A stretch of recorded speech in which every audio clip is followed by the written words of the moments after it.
So, Senator Warren, why are you so afraid of transparency? Why are you bothered by the fact that Elon Musk is attempting to expose all of this fraudulent spending? What is that about? What is the problem here? What is the problem with transparency? Do not touch me. Do not touch me. Senator Warren, I just want to answer a question. How did you get a $12 million net worth on a $200,000 salary in Congress? Thank you. How did you do that? Excuse me. How did you do that? You can keep trying to block my camera. We're on a public sidewalk, so get off of me. So you don't want to answer that question. What is it about DOGE that's such a problem to you? You just elbowed me, Senator. I got that on camera. Excuse us. Thank you. Transparency is your enemy. You know, anybody can make a video inside a, your own house or your own office and talk a lot of crap. Anybody can make a video inside of a television studio when you know no one's going to really ask you any serious questions. Those are easy. But when you have to go out and face Americans, everyday Americans, who are going to call you out on your BS, it's a little bit harder. Remember, every time you see these nuts on television, it's completely choreographed. It's perfect. You're not going to get any hard questions. You're completely safe, Senator Warren. But when you go outside and people ask you the hard questions, where'd you get $12 million from on a $200,000 a year salary? I got nothing to say to you. Nothing to say to you. Oh, this is one of these nights where it's just glorious. Just to bring you up on what may be breaking news as we go, Tulsi Gabbard has, let me just explain the technical side of this. Her cloture vote just happened about 20 minutes ago. Her cloture vote, they won, the Republicans, 52-46, which means no more debate. Now it's time to vote. And if she pretty much, you got in at 52-46, you're gonna get in. So expect what the Democrats might do. They might try some parliamentary procedure stuff and try to kick it for another day. And if that happens, that might be tomorrow night when it actually happens. But let me see if I can show you something. This is from Markwayne Mullin, Senator, explaining the process. She may get confirmed imminently, or it might be tomorrow night. Hey guys, we just finished up invoking cloture for Tulsi Gabbard. That means that she's officially on the clock. If all 30 hours are used, we'll be voting on her about 12:30 Wednesday morning, in other words, midnight. If the Democrats give back time, which I think they will, we'll probably vote on her around 7 o'clock tomorrow, and then she'll be the Director of National Intelligence. Good thing, we need to get her in place. Then we'll immediately invoke cloture on Bobby Kennedy, and that'll put him on the clock. If they fight that all the way through, we'll once again vote on him like Thursday at 2 o'clock in the morning.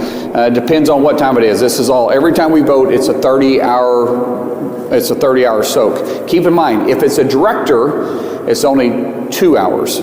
So we've got 5 people we need to confirm this week, depending on if the Democrats want to play games with us or not. If they want to leave Thursday night, we're willing to stay here and work, but we've got some important people to put in place this week. We hopefully will get all 5 of them taken care of. Yes. So I'm watching, if SV's here, if you guys see it before me, let me know. But more than likely, the Democrats are not going to play along, so they're going to push it for 30 hours. Maybe tomorrow, like you said, 7 or 8 o'clock, but more than likely. Plan on it being around midnight, and then when it happens, you know it's happening.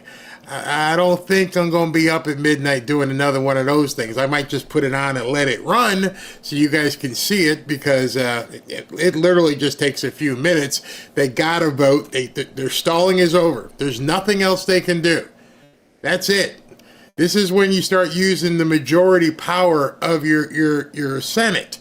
You have a 53-47, and now that it seems as though What I'm feeling is the Republicans are beginning to coalesce. We will really see it around Kash Patel.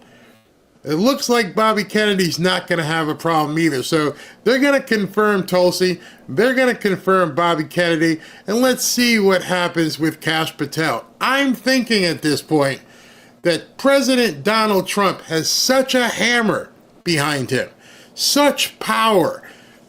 Imagine this. You're in the Senate. You're a Republican. And you're seeing these polls come out on a daily basis, sometimes hourly. And these polls are showing that Trump's approval rating, in some instances, for some things, is as high as 70%. You do not have the chutzpah to go against someone with that much cachet, that much oomph behind him. If it was like, his approval rating is only 38%, I got to watch out because I'm going to run. No, no, no, no. His approval rating on certain instances is 70, 59. It's up there. And then he's got Elon and Nicole Shanahan saying, if you don't vote for these people, we're going to primary your butts. So we're talking about some serious Luca Brasi muscle behind Donald Trump right now. And he's starting to feel his oats. I mean, seriously, starting to feel his oats. So before I go into the other news of the day, in terms of what Trump is doing, Fox released a lot of the interview that Bret Baier did with him. I got some highlights there. And then he went into the Oval Office and took care of some business there as well. Very interesting. But before we get there, let me go ahead and take a couple things here that were posted on Truth Social. And these are big things. And boom, the Gulf of America. I have actually validated this myself. I am on a PC and I am on Android. And when you put in Gulf of America and you hit maps on Google, that's what shows up. It is now essentially the Gulf of America. Mexico, sorry, it's changed. When Google changes it, and then the maritime people change it, it's changed. It is now recognized as the Gulf of America.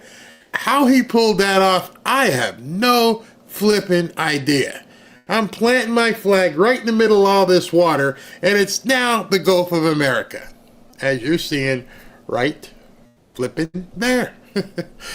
And then shortly thereafter, I am pleased to announce that Rick Grinnell will serve as the interim executive director of the Kennedy Center. Rick shares my vision for a golden age of American arts and culture and will be overseeing the daily operations of the center. No more drag shows or other anti-American propaganda, only the best. Rick, welcome to show business. That's got to do it again.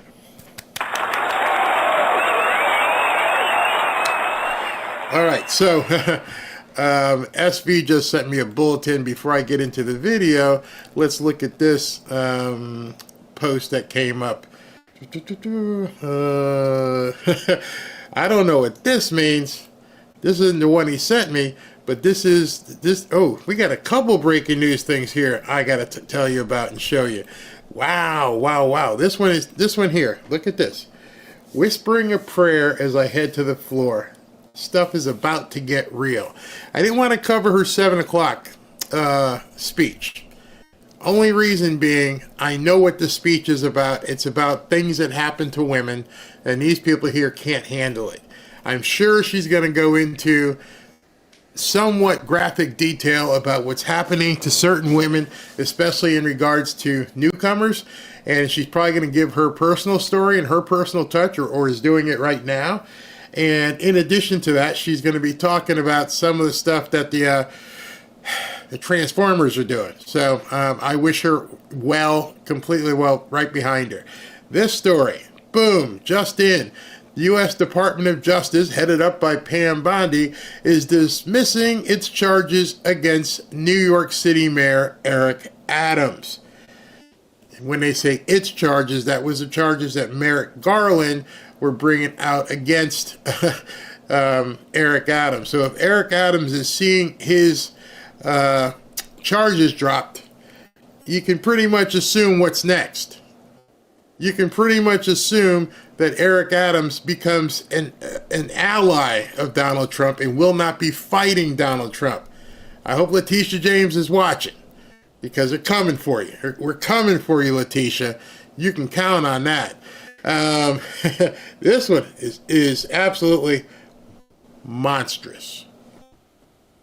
Breaking news just in: DOGE just terminated, and you're reading it, the number there. Let me just tell you what that number says. DOGE just terminated $900 million, nearly $1 trillion, just got put, as the Grok photo says, just got put through a chainsaw. $900 million of contracts at the Department of Education. Insiders say the list consisted of between 90 and 170 contracts.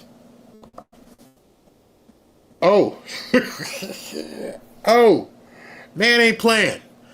Elon just went in and shut down almost $1 billion in contract. I mean, I'm sorry.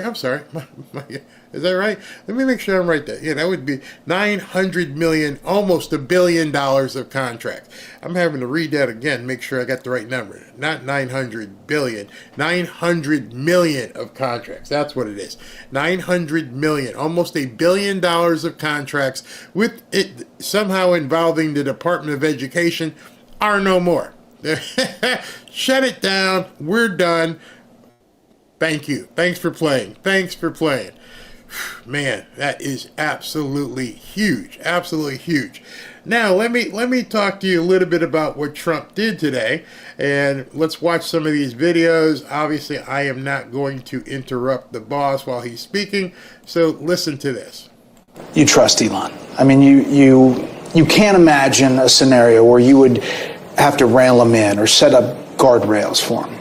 Well, I think I have guardrails. Yeah, Elon is somebody that I have a lot of respect for, but you have to have guardrails. He reports to me, and he's doing a fantastic job. I wanted somebody who's extremely intelligent. He's that. He's also a good cost cutter. You can't send an average person into that quagmire. And I've had a great help with Elon Musk, who's been terrific. He comes in with 100 of very smart people. You know, it started off with 12. Then it went to 15, then it went to 25, then it went to 50, and everybody wants to join. And I guess you have to have an IQ of about 175 at least to do it. They're a smart group of people. They don't dress as well as you or maybe me, but they are smart. And they go in there and they talk to people, and the people get all tongue-tied because they have no idea. You know, nobody thought this would be caught. And so you'll fight this in court, but how does it work with Elon? Okay, got to stop there. He just said it again. It's very important that you focus on the words that the President of the United States, as he just said, and I pointed it out earlier, and I've been pointing it out in different stories or videos where it said, they got caught. He didn't say, you know, there's too much spending, or they got caught. Just saying. I'm not going to be too redundant there, but you get the point. Day to day, does he come in and say, this is what I'm working on? Does he say, here's what we're doing? First of all, he's a great guy. He was never really a supporter, or not a supporter. He was a, sort of semi-neutral kind of a guy, not a political person, very smart, brilliant person, and which I like. I'm a big believer in IQ points. I mean, it's a good thing. And I've gotten to know him a little bit over the last couple of years. During the campaign, he liked what I said. He went to Pennsylvania. He actually campaigned right after the rocket ship went up, where he caught it coming down, which nobody saw before. He then took off. He went to Pennsylvania. He actually campaigned for me and did a very good job. I won Pennsylvania by a lot. I won everything by a lot. But Elon, I'd say, go in here, because USAID, I heard very bad things about for years. I mean, you did too. I mean, I'm sure you did too. It's a scam. It's a fraud. A lot of it, most of it. But it's a fraud. Twice in 2 cuts. It's a scam. It's a fraud. Pam Bondi's definitely getting involved. I've seen enough. I'm going to make the call right now. This is going to be a criminal investigation. This is not just seeing where money went and how it went out or anything. We are looking at the precipice of a criminal investigation. He is saying it way too much. Scam, fraud, scam. the words that he's using are the breadcrumbs that you can understand at this point. This is where things are going. Now, I decided I'm going to do a 1 o'clock show, and then I do an 8 o'clock show. And in the midst of this, news keeps breaking. While Trump was talking, this happened. And some of you guys and ladies who were in the military, you're going to love this. The moment Secretary of Defense Pete Hegseth renames Fort Liberty to Fort Bragg officially. So he's on a plane somewhere overseas. There's not much to play here, but he signs the paperwork right there. And it says, pursuant to the authority of the Secretary of Defense, I herewith, hereto, herefore, it is now Fort Bragg once again. Fort Bragg.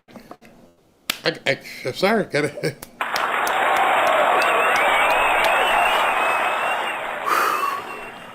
It just seems like it just comes in waves. It comes and comes and comes. And now on a plane flying somewhere over to Germany, I believe is where he went. He declares it and writes it, and it is now Fort Bragg again. Ashley's not here tonight because she's got the kids' grandson playing basketball, but she's right near Fort Bragg. She always called it Fort Bragg, and many of you probably called it Fort Bragg as well. No more of this Fort DEI Liberty crap. It's Fort Bragg. And that literally just happened about 10 minutes ago. 10 minutes ago.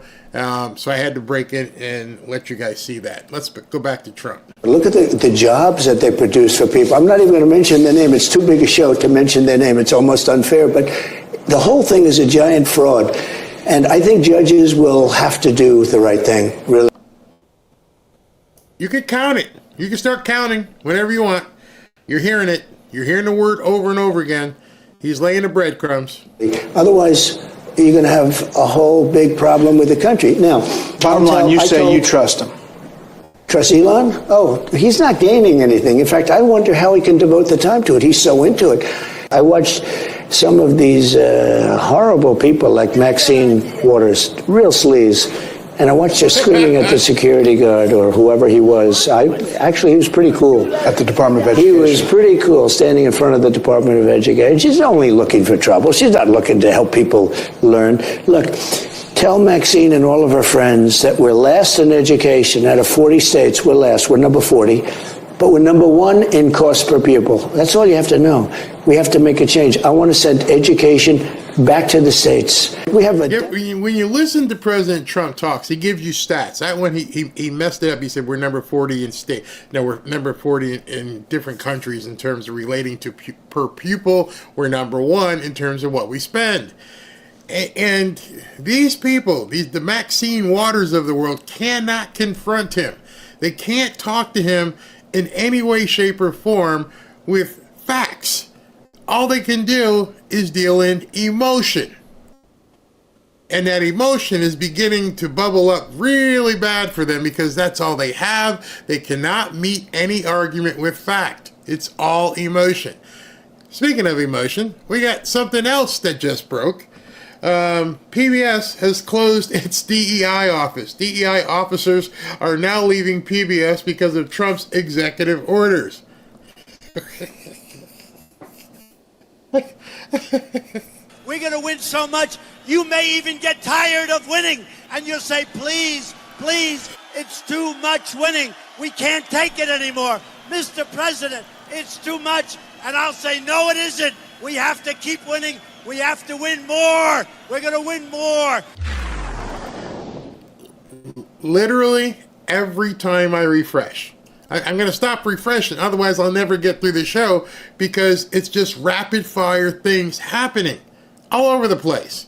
Pete Hegseth is flying over the Atlantic, and over here the PBS is dumping its DEI, and people are quitting, and ooh, gotta love it. Deficit with Mexico of $350 billion. I'm not going to do that. I'm not going to let that happen. In the meantime, they're building car plants in Mexico in order to sell cars in the United States.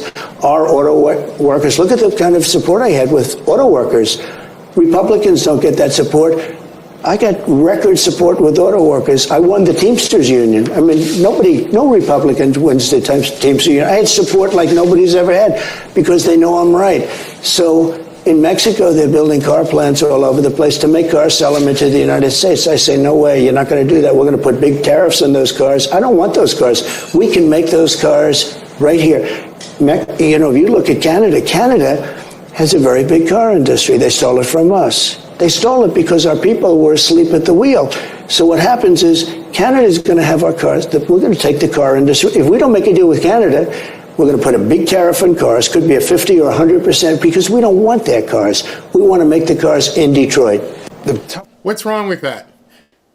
As you hear President Trump make his points, I want you to imagine that there being a Democrat sitting on the other side of the table, essentially Brett Barrett, same thing, but having this argument.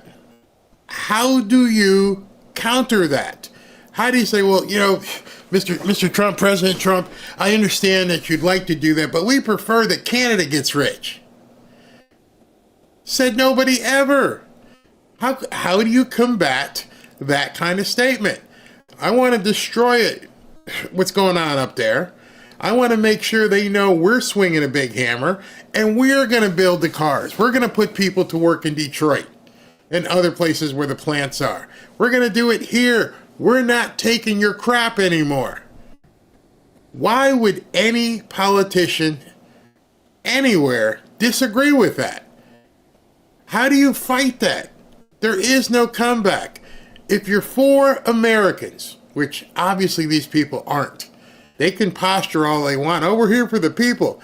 Well, these people would love $22, $23, $25 per hour jobs working in a plant in Detroit, but you don't want them to have that. You want it to stay in Canada and then subsidize Canada. Now, I've seen people say, well, we don't really give them $200 billion a year. Whatever the number is, why are we giving it to them at all?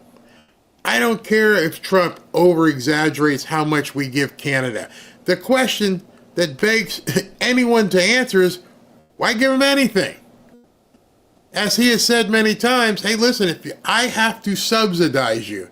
If the Americans have to subsidize you, why don't you just become part of America? I didn't have your kids. Why am I paying for your kids, essentially? If I'm your daddy, I got to give you money, whatever that amount is. You've proven you are not self-sufficient. And then, people like the Democrats, well, if we don't give them money, then, China's going to give them money. So, what's the rationale with that? Well, if China gives them money, then they're going to be an ally with China. You're nuts. We'll help you. You just become part down here. Not that many people want from here for Canada to be a state, and there's not a lot of people in Canada that want to be an American state. But in any event, stand on your own damn 2 feet. Start doing stuff. Got some more breaking news for you. So, I just told you that Pete Hegseth was heading over to Germany. And on his way over, he signs an order saying the name is now Fort Bragg. Well, the reason he was heading over to Germany to begin with, when he left here, when he left the United States, he was going to the Munich Security Conference in Germany. That was all a ruse. It was completely a ruse. In essence, what he was going for is new Secretary of Defense Pete Hegseth and his wife just landed in Germany after opting to skip the Munich Security Conference to instead talk to American troops throughout Europe, including Poland and Belgium. I would much rather talk to troops than go to cocktail parties. President Trump really made an MVP selection with Pete Hegseth. And this is he and his wife getting off the plane and having a surprise visit with troops in Germany. A soldier's soldier. I don't need to go to a cocktail party over in Germany and talk to a bunch of stuffed shirts that really don't like America anyway. And he's over there meeting with the troops. Salute. Absolute salute. America first is America first. So if he wants to put tariffs and do these things on these countries, what's your argument against it? you want the other countries to be more powerful. I get you. Part is that if you don't want to cut entitlements and you do want to add to defense spending and you want to eliminate taxes on tips and you want to make the 2017 tax cuts permanent, that's a lot of money. But we're going to take in tremendous amounts of money on tariffs. We're going to have tariffs. We're going to take in tremendous amounts of money. And you think DOGE because is going to make up some difference? Not DOGE. Well, DOGE is going to make up a lot, but that's unrelated to tariffs. It's not fair that other countries have really taken advantage of us, and it's our leader's fault, but I'm a different leader. It's not fair that other countries have taken advantage of us for so many years, and now all of a sudden we're not allowed to have tariffs, but they've had tariffs for years. You know, they've done this to us for years, and we haven't. And I think reciprocal tariffs, I'll be talking about it. I think probably on Monday or Tuesday I'll have a whole big thing. We have a very sophisticated plan. Everyone thinks Israel, with our help or our approval, will go in and bomb the hell out of them. I would prefer that not happen. I'd much rather see a deal with Iran where we can do it. Now he's going to say something here that's quite, is it here or is it later? I may be wrong. But he gives Hamas a really strong warning. It might be later on. Deal, supervised, check it, inspect it, and then blow it up or just make sure that there's no more nuclear. That we just a better deal than the Obama nuclear deal. Well, that was the dumbest deal. By the way, that would have expired by now. That was a road to a nuclear weapon. It was a short-term deal. You can make a deal with just a few years on it. That deal would be expired by now. Think of it. And they would have a legal right to have a nuclear weapon. You cannot allow Iran, or just about anybody else, by the way, but especially Iran, because they are very militant. I mean, they're very, very militant. You can't allow them to have a nuclear weapon. But there's two ways of stopping them, with bombs or with a written piece of paper. And I'd much rather do a deal that's not going to hurt them. And I think they wanted to. I think that Iran is very concerned. I think that Iran is very frightened, to be honest with you, because their defense is pretty much gone. Maybe they're trying to get new defense as we speak, meaning air defense. But their defense is largely gone. They've had some very bad moments. The whole thing with the pagers was a disaster for them. The pagers, you know what I'm talking about. It was a horrible thing, but it. Do you know what he's talking about? The pagers? Let me refresh your memory if you don't remember. Or I wouldn't be refreshing your memory if you don't know. But if you forgot, let me refresh it. So Israel had worked on some sort of counter-terrorist thing for years. And they found out that the Iranians were communicating through pagers. And somebody in Israel decided, let's buy the pager company and let's control the pager company. And as we sell these pagers to the people, the terrorists, we're going to put bombs inside the pagers. And then one day, I don't know, last year, they started going off one by one all over the place, blowing these people to smithereens. Or their nether regions into smithereens if they had it in their pocket. It was the most amazing technological thing I've ever seen. Because they had to have been planning it for a long time to buy the company, re-engineer all the pagers, and then sell them and deliver them to the bad guys. And then the bad guys are getting pages one day and then blip, blip, boom. Blip, blip. And they had videos of them all over the internet. Guys sitting in a restaurant. Guy at a supermarket. Boom, boom. And it would just go off. It was amazing that somebody had that kind of knowledge of forethought to put that together. Absolutely stunning. Let's continue. Knocked out a lot of leadership like nobody's ever seen before. But I think Iran is very nervous. I think they're scared. I think Iran would love to make a deal, and I would love to make a deal with them without bombing them. All right, Steve, I'd like you to say. Before we get into that, I'm just seeing some of these your comments, which I'm going to take. Barry, that's not funny. Civilians were also hurt with the pagers.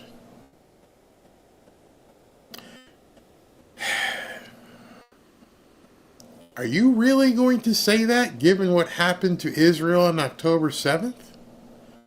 Are you really saying that? Given what has happened over there, your emotion, I don't know, might be a little bit misguided. Just telling you. If you are my enemy and you happen to hang out in places where, you know, civilians are, yeah, whatever. Sorry. The pet still, Amira said it's still funny.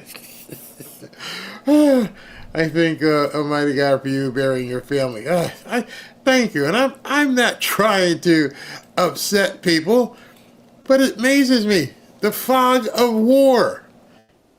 They are in a war zone, and the things that they do, they put people in harm's way. And so I have empathy for the people the civilians that were collaterally damaged, but at the same time, F around, find out. I don't think, how can I say this? You have to be empathetic for the people who did get injured, who were collateral, but at the same time, war doesn't discriminate. I mean, there's not a single war that I can remember. I'm not as old as going back to World War I or World War II, but I'm pretty sure in World War II, a lot of people got it. As countries advanced, as that Adolf guy advanced, as we had to fight him back, I saw churches, poof. I saw homes go up. And then, of course, Nagasaki and Hiroshima. It's war.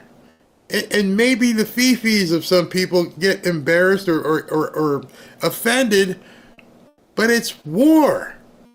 How many civilians were hurt in Pearl Harbor? How many civilians were hurt at 9/11? So it is what it is. We can't. You didn't. What's the song by Billy Joel? We didn't start the fire that I know of. Some of us need to learn not to be snowflakes. The world is spinning out of control. Yeah. Yeah, it's really spinning out of control. And I'm not stepping on any, I'm trying not to step on anybody's toes, but I see it both ways. Yes, it sucks. I'm sorry. I feel bad. Just like with these budget cuts. I feel really, really bad that there might be some hungry kids over in Somalia. I really do. I feel really bad that some kids in Sudan may not get the food that they need. In fact, I personally would donate my own money to help, those kids that need some food. I don't, however, want my government taking money from Americans and doing that. There's a big difference. Any single one of us can go on to some charity over in Africa and hit the button and donate. You can put 10, 20 bucks, donate out of your own free will. That's not what our government's been doing. Our government's been taking your money, lying to you, and sending money to all these different places, and then blaming you for the kids. They might die. The kids, they got no food. Well, maybe you should have asked. Maybe you should have said to Americans, hey, listen, we are starting an NGO, and this NGO is going to do nothing but feed poor kids over in Uganda. Are you down with that? Well, tell me how much you're going to spend. Okay, and what percentage of what we give goes to the kids and not to some warlord? You see, there's too many questions. So I understand as an adult, and I sit back and say, I feel bad for those kids. I have empathy. I have a heart. But I also feel more empathy for our own, the people in Appalachia, and so on and so on. That's more important. That's my priority. And it doesn't mean I can't go, donate money to help other causes. Yeah, we've got kids right here. And At this point, with all the money we've seen them literally steal, how much of that money has been going and for how long? Because I bet you when they start totaling up the money that went to Uganda, Somalia, Rwanda, or wherever to feed the hungry kids over there, it's going to be in the billions. Well, you could have done a lot. You could probably get it rebuilt the entirety of Appalachia with that money. But they didn't. And so they just want to complain and whine and bitch and get their feelings hurt. Oh, I cannot believe you don't care about the kids. Where were you? Not a single one. Not a single one of these Democrats. That's another thing. None of them have visited these areas. Nope, haven't seen them. Why is that? Have you thought that to yourself? Why hasn't Maxine Waters, who supposedly cares so much, why haven't you flown to North Carolina? I haven't even seen her much in California with all the fires, and she's from California. Definitely haven't seen AOC up in Appalachia. She was down at the border. Oh my God, these kids are in cages. Oh, what are we going to do? The poor kids. Like, you're an elected official in the American government, and you're not visiting people who actually need our government's help. So the more I see this, and the more I dig in and read and see these things, I'm really convinced at this point that they hate America. I'm not saying that lightly, thinking, hey, Barry, why would you say something like that? Show me where they care. Can't find it. I can't find it anywhere that these people give a crap about Americans. I look. And I try to see, what are you doing? What are you? I watched this thing today with Sean Duffy, and he was up outside of Route 40, I-40 in North Carolina, and they're like, we're going to rebuild the highway. Here's what we're going to do, and here's how we're going to do it, blah, blah, blah, boom. No Democrat politicians in sight. None. Not a one. Why? There's only one reason. I don't give a shit. Excuse my language. I don't care. And if you cared, you would show it. Don't know why you don't care. Hey, let me read this to you about Mike Huckabee's Kids Guide. Once it opens. Yeah, President Trump said he wants to teach our kids to love our country. And now that he's already been inaugurated and on the job, it's the perfect time to teach kids everything they need to know about their new president and his mission to make America great again. That's why Mike Huckabee's team put together the Kids Guide to President Trump. And to celebrate President Trump's return to the White House, they're giving it away for free. This book is great because it features fun illustrations and content, teaching kids all about President Trump's accomplishments and his goals for his second term. Mike Huckabee wants to send your family this free guide so you can teach your kids the truth about President Trump. And when you order, you'll receive a free commemorative President Trump pin. But you must hurry because supplies are limited. Claim your free Kids Guide to President Trump for your kids right now. See offer details and order your free guide at kidstrumpguide.com. That's kidstrumpguide.com. Or you can just click on the QR code that's right there, and that'll take you to it as well. I really, really, really don't want people to think I don't have feelings. I have feelings, but I know I've got my wife, my daughter, the grandkids, her husband, my sisters. I have people who are in a prioritized area. And then once you take care of that, then you go outside of that. And I keep hearing the Democrats talk, and everything Trump's saying is about building up America. I don't care what side of the aisle you're on. As you listen to him talk, it's not about helping his millionaire, billionaire buddy friends. It's about helping America. If you can't see that, then you're trying hard not to see it. If you see $900 million cut from the Department of Education, that $900 million can still go somewhere. If you see trillions cut from the Department of Defense, doesn't mean that he or Pete Hegseth or anybody else is going to make us weaker, as the Democrats will say. It's money we don't need. if Trump's looking to fire a whole bunch of FBI agents, there's already been an assessment and says we can do without these people. The way the Democrats try to posture is though, oh, you're not going to be able to solve any crime because you're going to get rid of all these people. Any good business person can assess personnel. You know what the workload is for each person. Most FBI agents aren't in the field. They don't tell you that. Oh, these people aren't out there arresting people. Not 50,000 of them. And then today, Kristi Noem said, we're going to take those 87,000 IRS agents and we're going to give them a different shirt. They're going to send them down to the border. You can't stop that. You can't sue about that. You can easily be reapportioned. Democrats don't like that. They don't like any change that they are not in control of, especially money. So let's continue. Barry, you got great content. Where'd that go? It's so fast where these things go. We all prioritize our families first, then help others.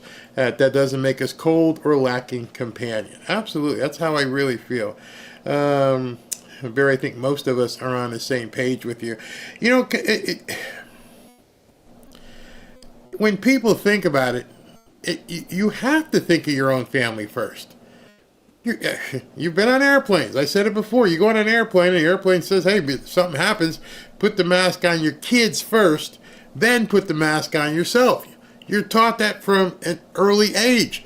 Women who have babies, you know, we call them, grizzly moms, grizzly soccer moms. You want to look out for your kids. Dads, you're there to provide and do whatever you can to keep your kids and family safe. The Democrats make out like you're not supposed to be like that. If somebody wants to break in your window and have their way with little Janie, oh no, don't hurt them. No, blow them away. Blow them away. Don't give them the opportunity to limp out the window. Fill them up. I'm sorry, does that offend you? Does it offend you what this dude was going to do with little Janie? I want to make sure he doesn't go down the street and try it with somebody else. So if he has to leave with a limp or something missing, yeah, it makes a nice noise. Very nice noise, a Mossberg Persuader. If you guys don't know what that is, you might want to look it up. Mossberg Persuader makes chills go up people's spine when they hear that. Because you know what's coming next. Mossberg Persuader, especially with a pistol grip. Just it's an amazing pew pew. Great. All right, so let's continue with President Trump now, who he's in the Oval Office, and he's taking care of business with some new executive orders and statements. A couple of words about it. Yes, well, as you know, Mr. President, since you issued your day one executive orders, border crossings are down approximately 95%. You talk to agents on the line. In their entire careers, they've never seen crossing days as low as what they're experiencing right now. The cartels, in fact, are enormously frustrated because they've never seen a clampdown like this before in American history. There are people who were working at Border Patrol back when it was at INS in the 80s and 90s. They've never seen a day like this. That's because you've mobilized the 10th Mounted Division, the Marines, the entire U.S. military. They're erecting physical miles of barrier, temporary and ultimately permanent, every single day. You have all of your border agents pushed to the front line. They're not doing the humanitarian processing, quote unquote, that Biden was doing. They're doing law enforcement and national security. They're interdicting weapons and drugs. They're interdicting violent, high-threat criminals. And the U.S. military is repatriating illegal immigrants at a pace and a skill that has never occurred before in American history. And those who are committing human trafficking and child trafficking are being prosecuted for felony offenses, and they'll be doing hard time in jail. There's never been a lockdown like what you have implemented through your orders and vision since you took the oath of office. You know how he's winning on the border? Because nobody talks about it. See, that's how it was before. When we actually had a secure border, there wasn't anything to talk about because it was locked down. Now, with everything that's going on, the media has to pick and choose what they're going to even discuss because it's impossible for them to keep up with him. And so right now they're honed in on all these legal battles and what's Trump going to do, because all these judges are, basically taking him apart. But they're not talking about the border anymore, so he has to talk about it. He has to let Stephen Miller and some of these guys discuss what's going on. 2018, you imposed ad valorem duties, tariffs on imports of steel at a 25% rate. Since that time, a large number of exclusions and exceptions to that tariff rule have been implemented. Because of the damage to the United States steel industry that those exceptions and exclusions have imposed, we're now, this order would reimpose that 25% ad valorem tariff rate on imports of steel, and it's presented for your signature now. Okay. Do you understand what that means? It's a big deal. It's a big deal. This is the beginning of making America rich again.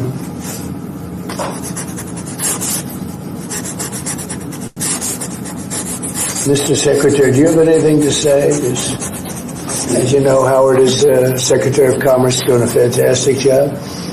And what do you have to say about it?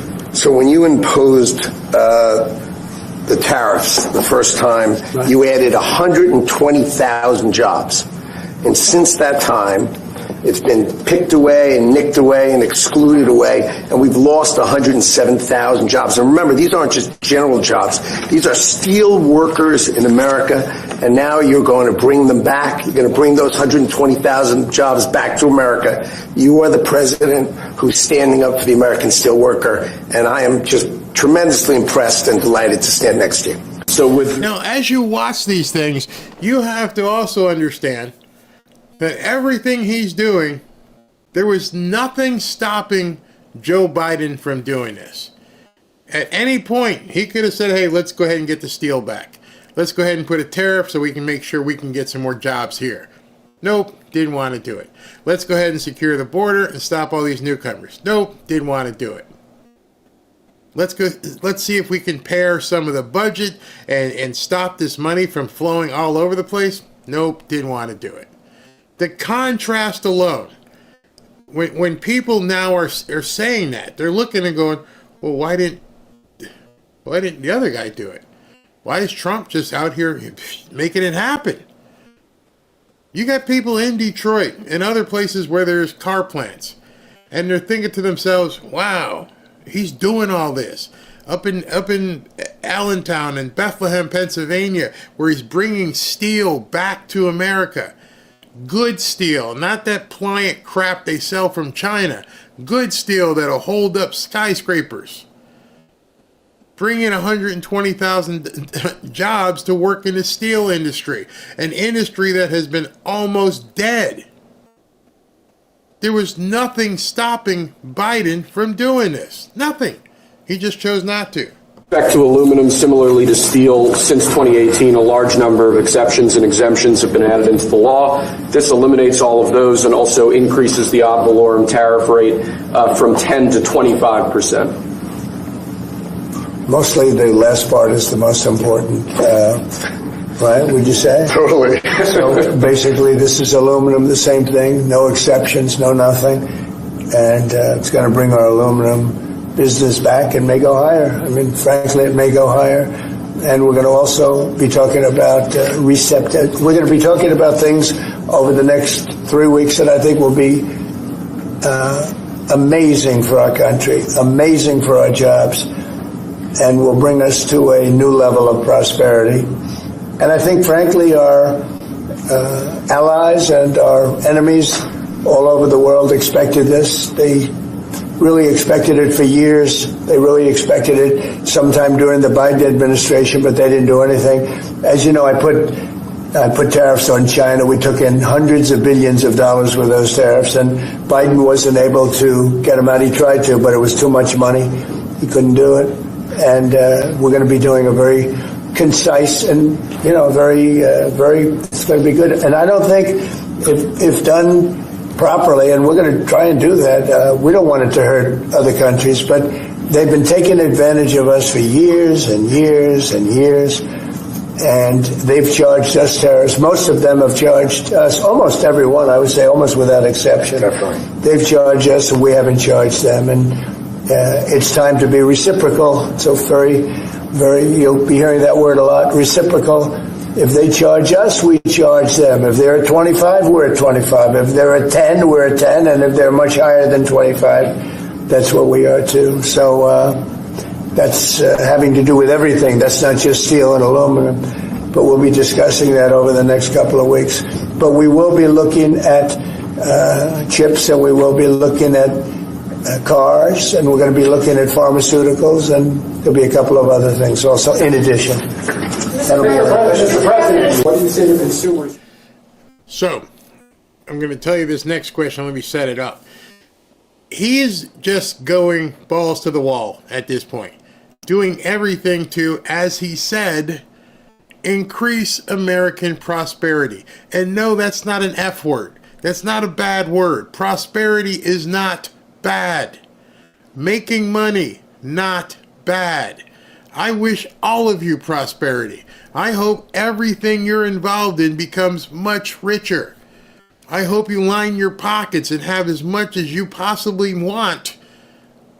That makes America prosper. That allows you to do things you want to do. For the last 4 years, people have been trying to figure out how to get by. That's not living. Living just to get by is not living. You deserve to thrive. And I don't care whether you're on a fixed income or not, you deserve prosperity. You deserve to thrive. I haven't seen anybody for quite some time promote prosperity. And one of the things that just makes no sense, like you saw the video at the beginning with Elizabeth Warren, they definitely promote prosperity for themselves. All of them. Oh, we're going to make sure that the poor peoples and the middle class and you guys are okay with the pittance we allow you to have. But they don't live that way. They live in prosperity. They live in prosperity while trying to help you get by. None of them say, you know what? You should enjoy abundance. There's no reason why you can't have prosperity and abundance. What's keeping you from being prosperous and abundant? Let me help you as a senator, as a congressperson. Let me help you get to that level, whatever that is, however you personally would define abundance. Not everybody needs a Rolls Royce. Not everybody needs, 12-bedroom house. How would you define prosperity? What would make you go, my life, I'm comfortable right now. I'm feeling good. My family's taken care of. I am prosperous. And then you figure out what that number is, and then you help people get to that. You don't have to have a yacht. You don't have to have the Cybertruck. What makes you feel comfortable?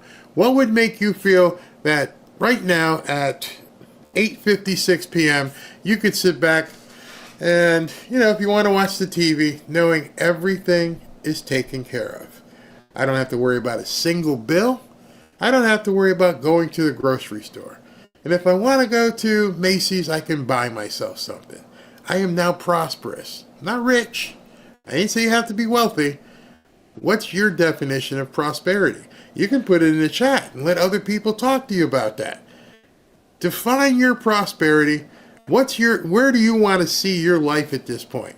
I'm not talking about a dream.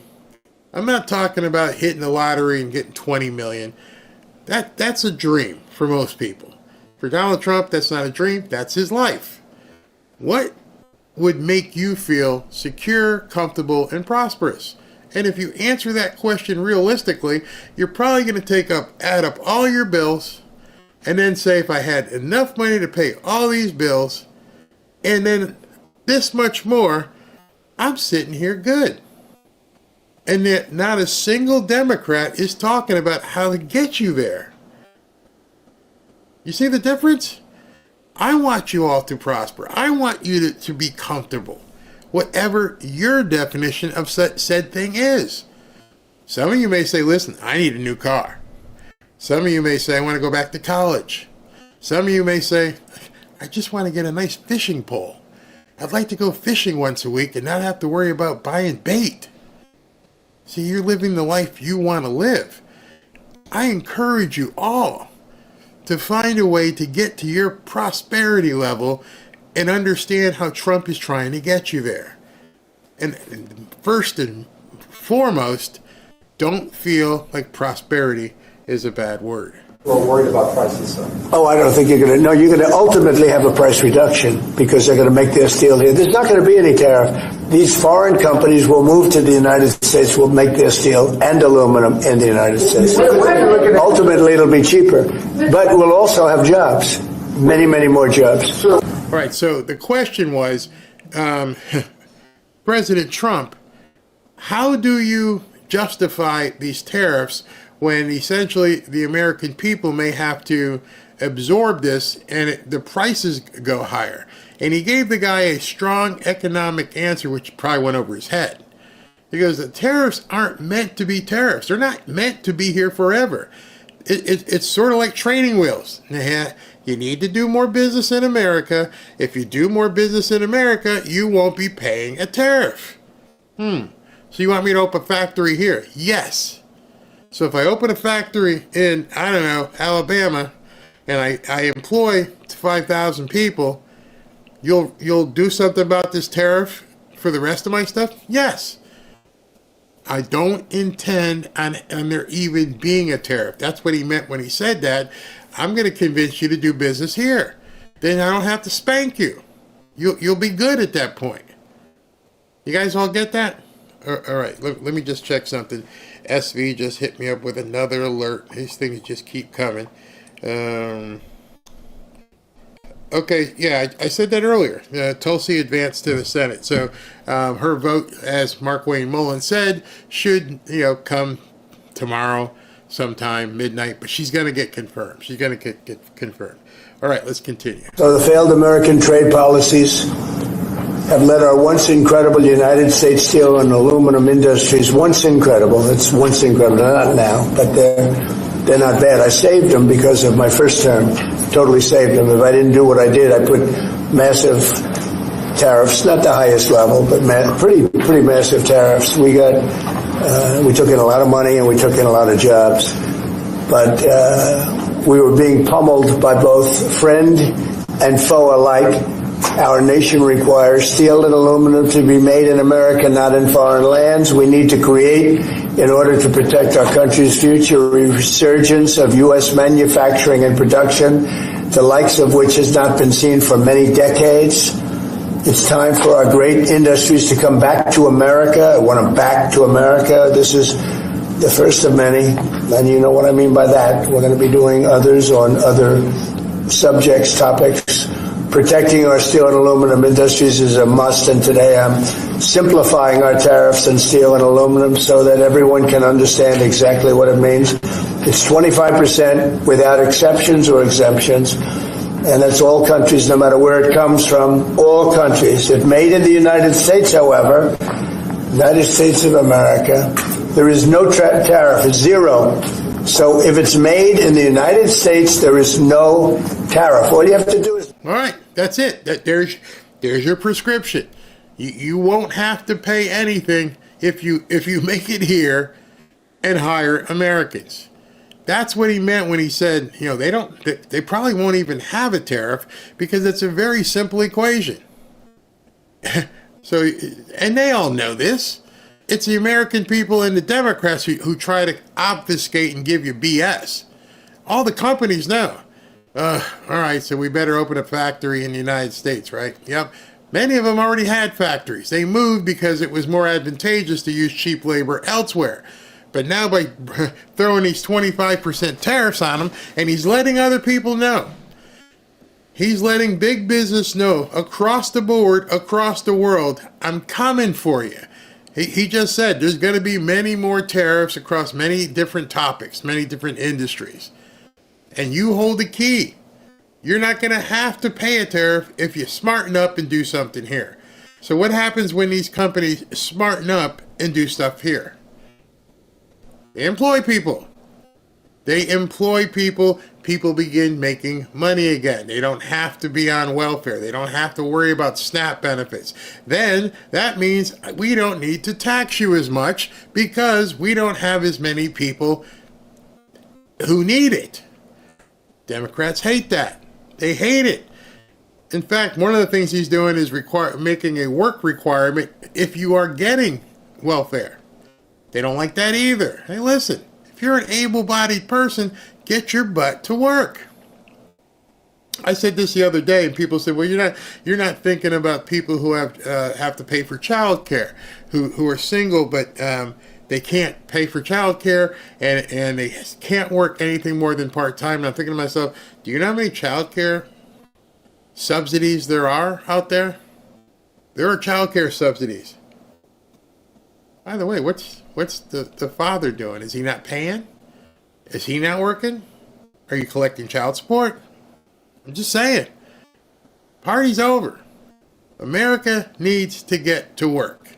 He's going to make sure that people have the opportunity to work, and then you, not you, but you, meaning the American who's not working, you need to get your butt to work.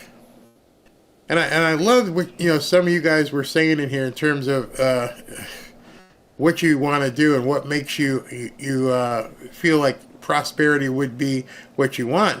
And a lot of people have never thought to ask themselves that question. What would make you feel comfortable, prosperous?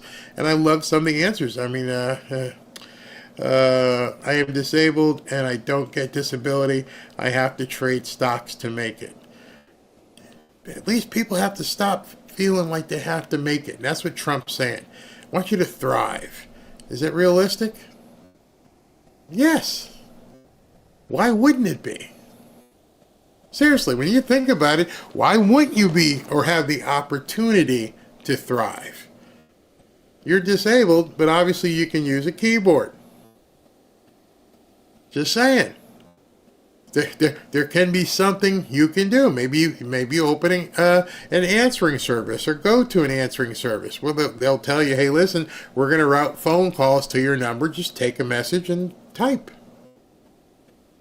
If the opportunities are there, and the opportunities allow you, whatever position you are, to seize on those opportunities, then it's just up to each individual to figure out where they want to go and how to navigate the different labyrinth to make sure it makes sense. His job is to plow the street.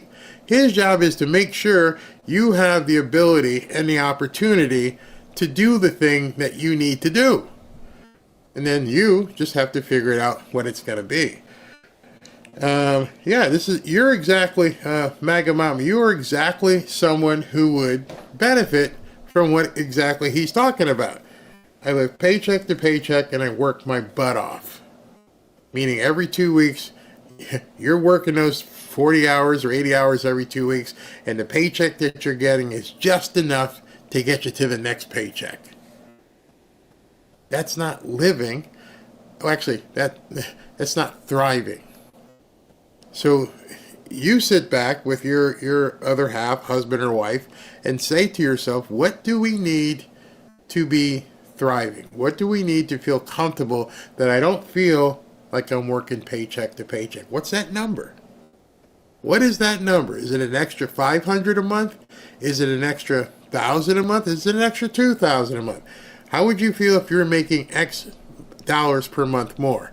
And then see what opportunities are out there. So you don't feel like you're just working paycheck to paycheck. Yes, God bless President Trump and his family. I lost my legit disability, Social Security, for 2 years because Social Security lied to me. They admitted they lied, and I still had to fight like crazy for 2 years to get my Social Security back, but they were paying money. Okay, so in that 2-year period, if it was the last 4 years, there probably wasn't much opportunity for you to do something else. I would like to see you get to a point where the Social Security comes in and it's just going in your bank. I don't even need to touch it. I'm so comfortable. I'm doing so well because of the opportunities being presented by this president. I don't need to even touch my Social Security. And a lot of it is mindset. A lot of it, I'm telling you, a lot of it is mindset, saying to yourself, I'm going to do something different because this man has shown me, yeah, I can do something. Whatever it is. You've heard him talk about AI. There is so much opportunity coming. That's one of the things I want to let everybody know. This isn't like the last 4 years. Prepare yourself. Prepare yourself and say, you know what? In 6 months, I'm going to be doing this X, Y, and Z. Maybe you say, I want to start working with AI. How can I be like Big Boss? How can I start writing code? And I don't mean code. I mean AI code. The term is prompts. There's a new position opening up. And this new position is called prompt engineer. See, everybody knows about AI, but unless you know how to write prompts, it's a search bar. There's nothing there. You need to be able to write the prompts that someone would need. And you could be working from home. There are people at this point writing entire business plans, creating business models if they know the right prompts. So maybe in your spare time right now, you learn how to write AI prompts and you become extremely efficient and proficient at writing AI prompts. Something you probably never thought of, like prompts. Yeah, look it up. I'm telling you, I'm saying it right now. There will be some people who go to Google and like prompt engineer, AI prompt engineer. How do I write AI prompts? And you're going to sit back and go, I just need to learn this? Yeah. There are going to be companies looking to pay people who can develop good AI prompts. And it's literally sitting on your keyboard, whether it's a phone or an actual keyboard, and writing the prompt. You'll be amazed. I'm telling you, it won't, especially if you're on X, it doesn't cost you a dime to begin learning that small skill that is going to be in big demand. If Trump gets his way and he says we want to be the leader in AI, that means everything in your purview. You walk outside your house, you take a drive, and like there's a dry cleaners, there's a pizza parlor, there's this, and I could do things and write prompts for these people that they won't even know how to do. Why? Because they're making pizzas and dry cleaning. They're not out there trying to make AI prompts. Their business is making food or cleaning clothes or whatever. And if you could go to that business and say, I'm going to help you become more profitable. I'm going to make you money. Well, how are you going to do it? I'm going to write AI prompts to help you market your business. Okay, Barry, what are you talking about? Well, they don't really have the money to do much advertising. So I'm going to write an AI prompt, and I'm going to tell this prompt, design a flyer for Luigi's House of Cheese. And I want it to look like something out of this or that or anything. I'm going to upload a picture, and I want you to take that image and turn it into something that was Luigi's House of Things. And I want the phone number in the lower right corner, and I want to put a QR code. Just spitballing. And then, boom, and like, whoa, hey, that's not bad. Now let me refine it. All right, now let's add a picture of kids smiling, eating pizza. Now, give me a script for a video for Luigi's Pizza based upon what you just. I could go on for an hour. I've done it with my wife. She paints in her spare time, and she's like, I just want to get some inspiration for what I want to paint. And I showed her, this is how you do an AI prompt. Show me still life apple. I'm like, does that look good to you? She's like, no. How about show me a still life apple with a shadow in the background, showing a silhouette of a cat whose whiskers, and you can just keep going, and you just make these prompts, and it comes out. I'm sorry to get off course here, but I'm telling you right now, on February 10th at 9:13, the opportunities that this man is creating for all of us is going to be massive. And so today, while you're doing whatever you're doing, because it's not going to happen overnight, begin finding that skill that you want and what you can do to either make yourself marketable as an employee or on your own. Somebody said, like, Foxo, I write prompts all the time. So some of you guys right now can just hit up Foxo and say, hey man, what kind of prompts do you write? And what do you do it for? Do you get paid for it? Have you thought about selling it? Talk to each other. This is the benefit of the fanfare family versus some other things, is you can get some information in here. You can be the author of your life, write about productivity, peace, and prosperity. Yes. Yeah, you can do all this stuff. Where do you go for AI prompts? If you are on X, you can go to Grok. And when I tell you it's easy, let me go to Grok. Let me just show you what it looks like. Not to waste too much time here, but I just want to show you. If you're on Grok, and this is too big, but there it is. Ask me anything. That's all. That's the entirety of Grok right there. Let me make it better so you can see the whole thing. All right, there it is. That's it. You're looking at the thing, and you literally type in there any. Okay, watch. Let me show you. Make me a picture of Donald Trump with sunglasses, riding a horse, with a shotgun slung over his shoulder.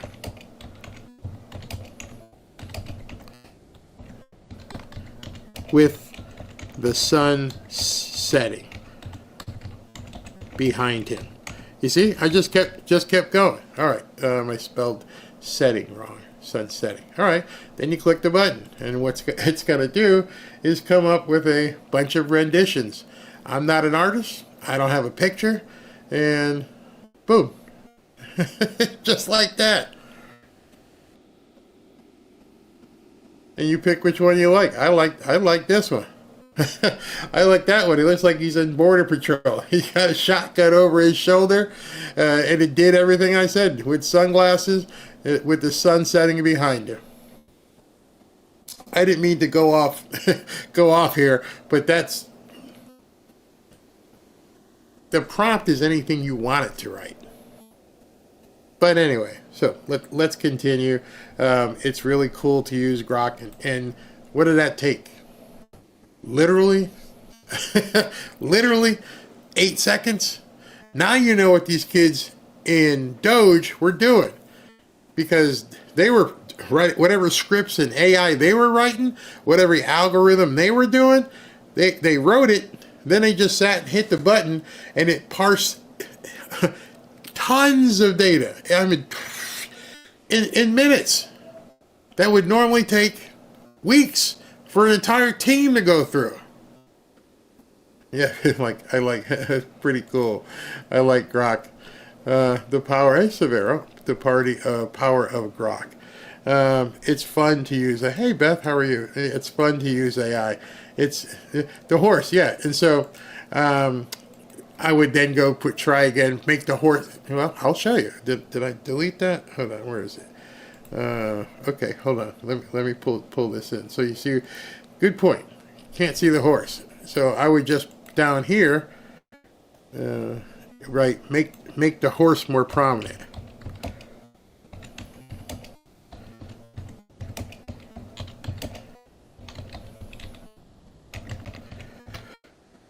Okay, so now let's see if the horse shows up. Yeah. And there it is. There's the horse. It's just literally that easy. Well, it's not easy. You got to have the creativity to make it. Those are some badass pictures, actually. I like those pictures. Oh, look at that one. Okay, hold on. Let me show you that one. Look at that one. I love that one. Some of you guys might like him dressed up like the cowboy. I like the one on the right though. That looks badass. That looks totally badass. What did I just do? Went to the other window. All right, put him on a unicorn. Somebody says cowboy hat. And I'm like, ooh, nice. But we need people for our AI business. If you're whoa, talk about that fanfare family right there. Right there. That's what I'm talking about. We need people for our AI business. If you're interested, let me know. It's that's how it works. That's how it works. I've never met Wire 8 Web, but if he's looking for people to help and you guys talk to each other, boom, it's that quickly. He could be anywhere in the world. I don't know. Mid-Journey, Bing. Oh, yep. Image creating. Black leather is a tough look. Glad you asked about the prosperity question, because you made me realize even though I'm living on a fixed income and I'm 81, I'm basically, it's comfortable. Then you are prosperous. You are the embodiment of people understanding, I'm good. I'm living. I'm 81. My bills are paid. I'm comfortable. I'm good. I shake your hand and salute you, Rose. That's exactly what people should strive to be. When you can actually tell yourself and feel comfortable saying, I'm good. Lord has blessed me. I get up every morning, I see the sun, and I don't owe anybody anything. I got food. I got a roof over my head. I'm good. I'm prosperous. Exactly. All right, let's continue with what Trump said. Make it in the United States. We don't need it from another country. As an example, Canada. If we make it in the United States, we don't need it to be made in Canada. We'll have the jobs. That's why Canada should be our 51st state. We'll bring back industries, and we'll bring back our jobs, and we'll make America industry great again. Mr. President, regarding the Consumer Financial Protection Bureau, Democrats, including Elizabeth Warren, have said that by freezing it, it's giving big banks and giant corporations the green light to scam families. Pocahontas, the faker. That was set up to destroy people. She used that as her little personal agency to go around and destroy people. And she's a fake. Just like she said she was an Indian, and she wasn't an Indian. You have more Indian blood in you than she has. She went to college based on the fact that she was an Indian. She got jobs based on the fact that she was an Indian. She's a fake. That was set up to destroy some very good people, and it worked. I mean, it worked. A lot of great people. I'll tell you, before I ever heard the term, people would come up to me in the Midwest and areas that say, "Sir, I'm being destroyed by them." They use that to destroy people. She's a nasty woman. She's a really nasty woman, despite her phony beer commercial.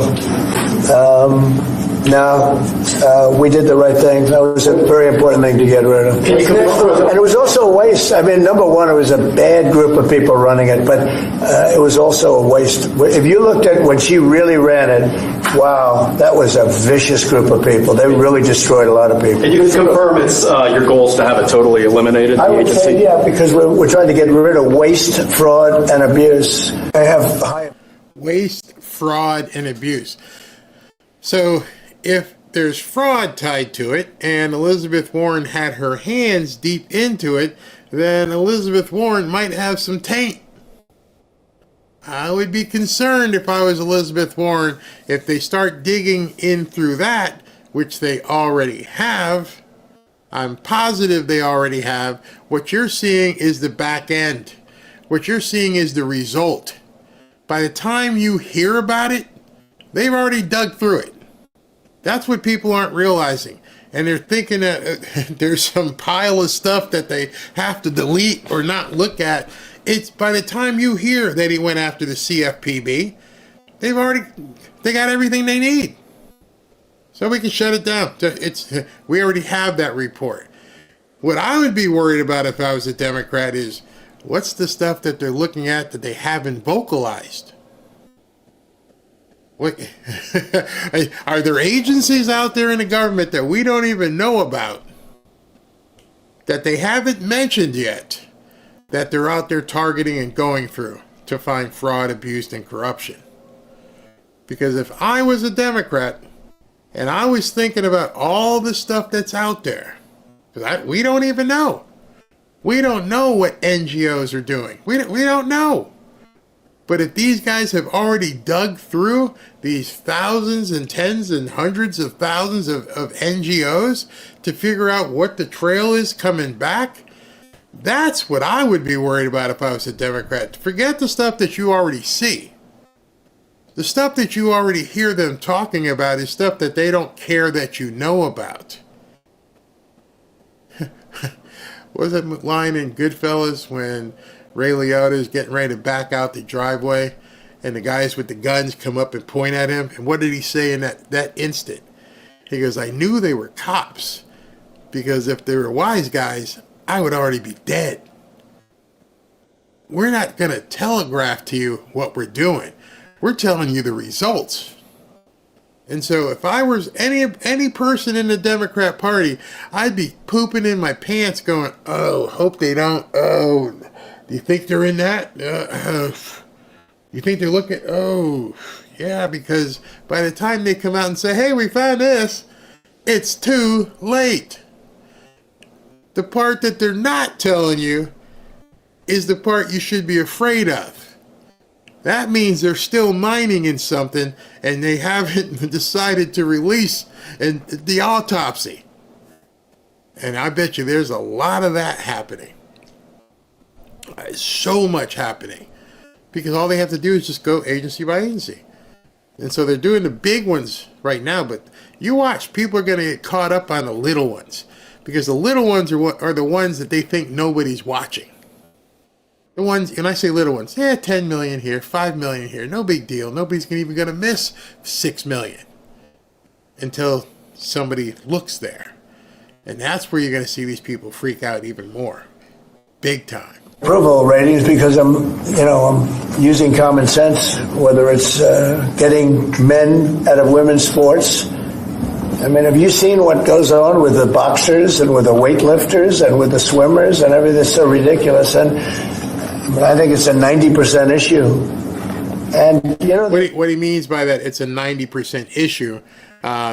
He thinks it's an overwhelming support, which it looks like it is, that Americans across the board, it's 90% of Americans who don't want to see this stuff. They don't want to see their kids competing that way. So that's what he meant by that. Amazing thing, the Democrats are still fighting for it. It's crazy. It's crazy. I think we should go to Congress also, have that cemented and, make it indelible. But it's, to me, it's all common sense. Who wants an open border where prisons are dumped into our country, where prisoners are led into our country, many of whom are murderers, many of whom murdered far more than one person, and they're now roaming our country? Who wants that? I mean, it's terrible. Well, I would say this, and I'm going to let that because that's Israel's decision, but as far as I'm concerned, if all of the hostages aren't returned by Saturday at 12 o'clock, I think it's an appropriate time. I would say cancel it and all bets are off and let hell break out. I'd say they ought to be returned by 12 o'clock on Saturday, and if they're not returned, all of them, not in drips and drabs, not 2 and 1 and 3 and 4 and 2. Saturday at 12 o'clock, and after that, I would say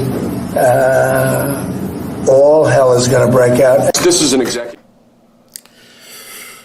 Okay, so if you haven't been following what's been going on with Hamas in Israel, Hamas decides that, we don't want to do this deal anymore. And Israel's like, give us our hostages. We got to get a new deal. And so that chilling message that President Trump just said, you got until, I told you once, and you said you were going to do something, so I backed off. Now you have until noon on Saturday, and I want them all. And if you don't do it, my message to you is you're going to have hell to pay. All right, Hamas, it's your move.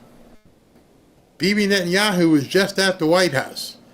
He knows what's coming next. Some of you guys who feel bad about collateral damage, well, they better get off their butts and get these hostages, either the bodies or the live people, back to Israel by Saturday at noon. Today's Monday, so you got 4 or 5 days to get this stuff together. Otherwise, boom, things are going to happen. Already looks like hell over there. Can you imagine what wow. Don't do it. Don't FA and find out. Order relating to the use of paper straws. As you've consistently identified, nobody really likes paper straws. Number one trending. Can you believe it? A paper straw was number one trending for 3 days or something. The environmental impact of plastic straws versus paper straws is entirely unclear. This has cost both the government and private industry an absolute ton of money and left consumers all over the country wildly dissatisfied with their straws. So we're asking aspects of the federal government, federal departments and agencies to look at their existing. I want you to look at the faces of the people in the room. Look at Howard Lutnick. Look at Donald Trump. The sly smile. They know exactly what they're doing here. This isn't a big issue. I mean, yeah, I hate the soggy paper straws myself. You may hate them. Is it a major issue in the grand scheme of things? No. Not really. I don't really care about the straw that much. If it's really bad, I'll ask him for a second one. Why did he do this today? Because he knows it makes their hair turn just inflame. They become self-immolating. They blow up. They can't take it. Oh my God, not plastic straws.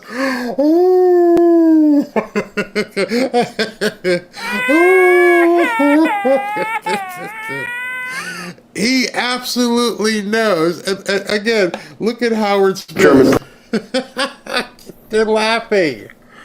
They're laughing. They shoved this at the end. Hey, by the way, go ahead and, do this thing and make sure these people understand. We're not going to allow these paper straws anymore, said nobody cares. That's simply a troll move. I'm just going to poke you in the chest. Processes, and we're asking your Domestic Policy Council to look holistically at this issue to address it, and it really is something that affects ordinary Americans in their everyday lives. We're going back to plastic straws. These things don't work. I've had them many times, and on occasion they break, they explode. If something's hot, they don't last very long, like a matter of minutes, sometimes a matter of seconds. It's a ridiculous situation. So we're going back to plastic straws. I think it's okay.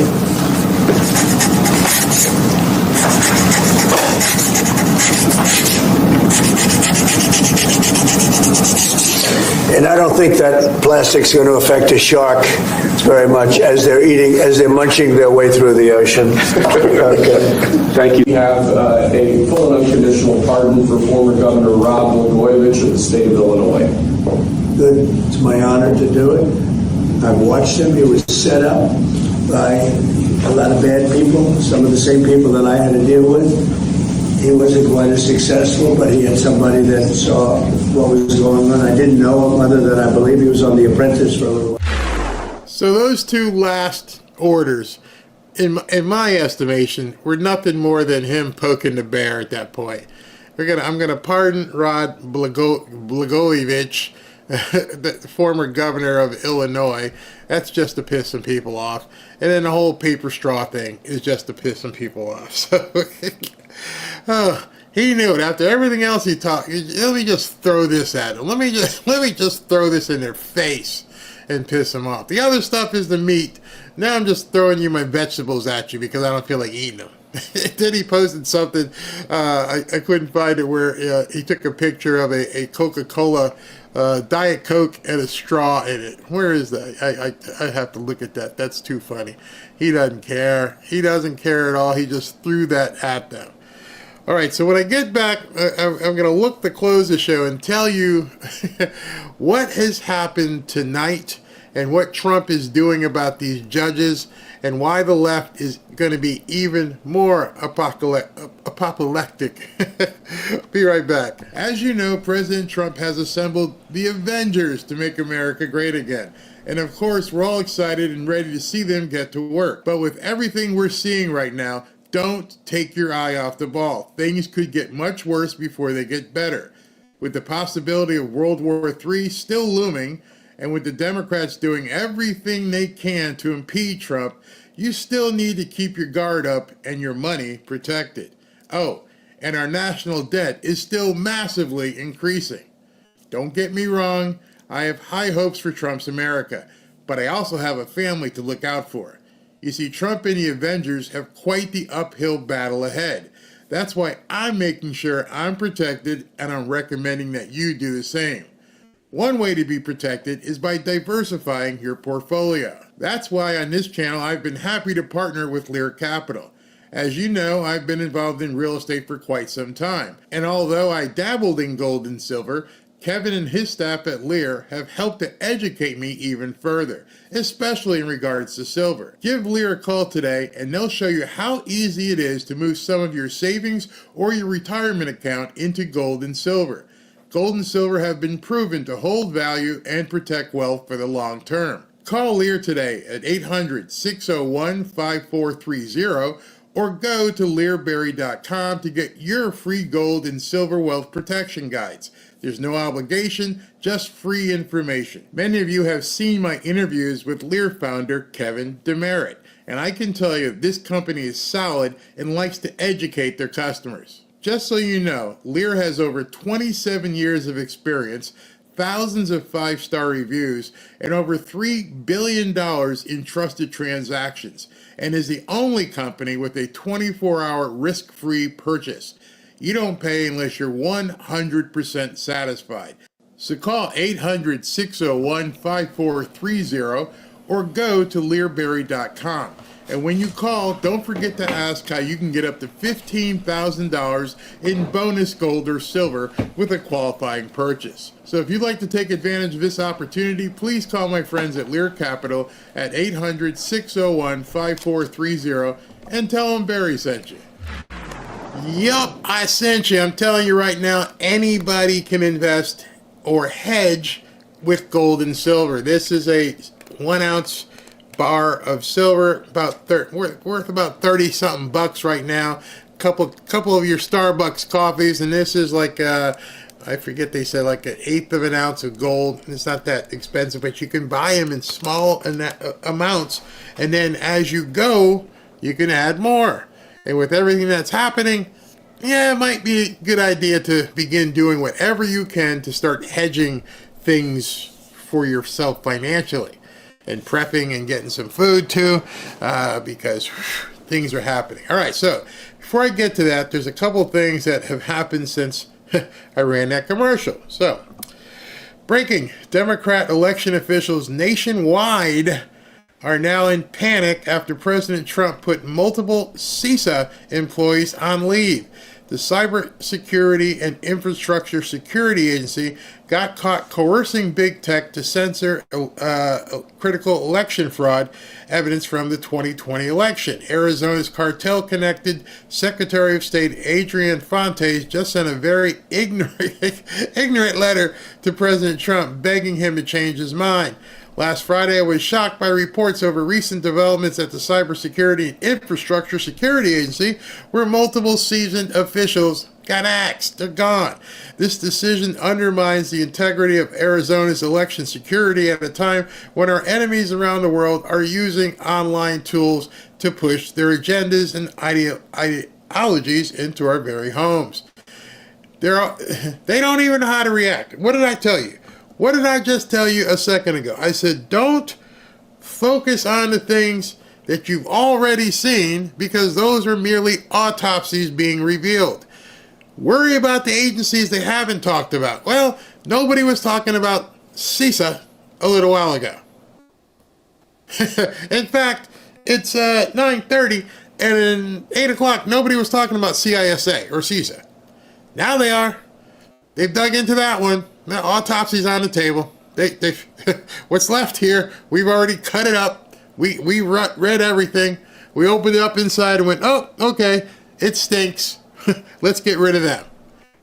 I literally just said that to you. Don't worry about the stuff that you're hearing. You better start worrying about the stuff that nobody's talking about.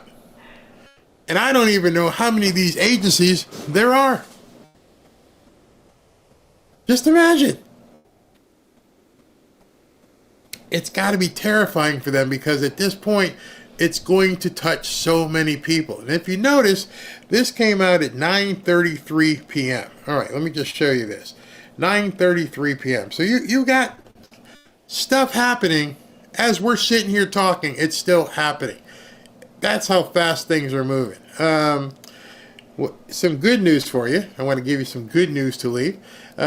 Lisa Murkowski is a yes on Tulsi Gabbard for the DNI position. I appreciate her commitment to rein in the outside scope of the agency, yada, yada, yada. Confirm her. I don't care what you think. Just say yes. So more than likely at this point, Tulsi Gabbard is going to be confirmed, which is going to cause even more of these Democrats to lose their minds. He's getting his nominations confirmed. You can bitch, you can moan, you can whine. It's happening, people. Tulsi's going to get confirmed. RFK Jr. right behind it. And Kash Patel is sitting there. Let's do this. And he's not even having to use recess appointments, so they can't complain about that. And he's still coming for them. So Lisa Murkowski is in on Tulsi Gabbard, which follows Susan Collins the other day, said she's in. So that means she's in. Brendan Carr is the new FCC director. Brendan Carr is spearheading the lawsuit against CBS for $50 billion or whatever kind of number, is some huge number. And that's putting shockwaves all through the media. This came out, and it's the Daily Beast is complaining Donald Trump's FCC chairman Brendan Carr is boasting to friends that he's having, quote, the time of his life after launching an all-out attack on the media, the Daily Beast has learned. See how they frame that kind of stuff? Number one, you got a new job. Why wouldn't you enjoy it? It's the time of my life. He came back and said, find a job you love and you will never have to work a day in your life. I love what I'm doing. I love that it's freaking you people out. And guess what? I'm going to keep doing it. They have nothing. They have absolutely nothing. How bad do they have nothing? Let's check in on let's check in on the Democrats because, oh my God. They've loved their country. They've highly favored their faith. They believed in an America that was for all people. They get up every morning. They put on their clothes and they come to buildings like this all over the country to do a simple, nonpartisan job, and that is to serve the people of America with the best service they can provide. Yes, they work hard. Yes, they play by the rules. Yes, they love their country. Yes, they cherish their faith. And yes, they want a fair shot. What we're seeing coming out of Washington is anything but that. Every time you hear DOGE, the Department of Government Efficiency, you just remember it is the Department of Government Evil. Over.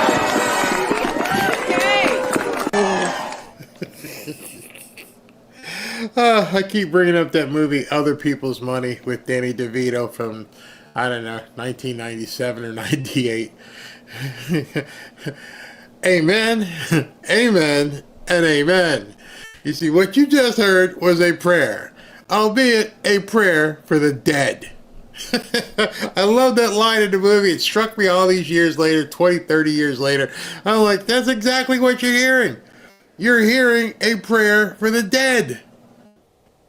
They're all, yeah. You got fired. Everybody's been fired. We no longer need you. How is that anything to be upset about? Government jobs are not permanent. Well, they used to be. But right now, we no longer need you. And we don't need to keep paying you, which they don't talk about. Again, no numbers. No numbers. Never mention the grift. Just talk about emotions. All emotions. Wow, wow, wow. Look at this crowd.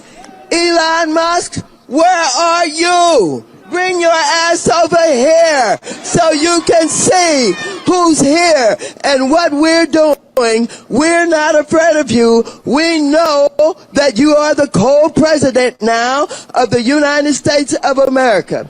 But ladies and gentlemen, I want you to follow very closely what he's doing and how he has done it. First of all, we're here at the Consumer Financial Protection Bureau. What is it? This is so important. Prior to this being organized in the Dodd-Frank reforms, consumers didn't have any place to really file complaints. They didn't have anywhere to go when the biggest banks in America was ripping them off. The student loans were being undermined. They didn't have any place to go. Why does Elon Musk want to get rid of all of this? Because he's a thief. He's a gangster. He brings his billionaire friends along with him because they think that they can take over this country. And Trump has said, you give me enough money, you can have it. Let's bring it. The only thing she said correct there is gangster. That's about the only thing she had correct there. They've lost it again. I only bring this up. I want you to focus. You guys talking about numbers? No, nothing to do with numbers. All emotion, all feels. You don't want to discuss on any channel. Literally, you could log off here and go sit and just watch yourself. Put it on CNN, put it on MSNBC, and they're crying, literally crying about everything Donald Trump has been doing. Insulting people, anything, trying to pick a fight. You're getting laughed at. And I don't know, Maxine, maybe you want to start taking a look at your own books at this point. You know, people are going to want to know how you got $8, $9, $10, $12 million. Where'd it come from? Nobody has asked these people, where did you get your money? Nobody on either side, excuse me, nobody has said to these people, how did you get rich? You're obviously an idiot. You've been in Congress. We know how much you've made. It's very simple mathematics. If you kept every dollar you ever made and never paid a dime in taxes and didn't pay any rent and didn't pay any mortgage and didn't pay any food, didn't do anything, you got 100% of your money every couple weeks or month, you still wouldn't have the money you have now. You wouldn't even have half the money you have now. Where'd the money come from? It's a very simple question. I can tell you right now, you've seen police shows.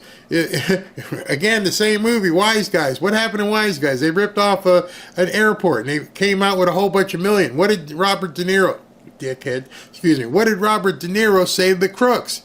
Don't go flashing cash. Don't go buy the new Cadillac. Don't go buy the wife the mink coat. Lay low. Don't let anybody see what you got.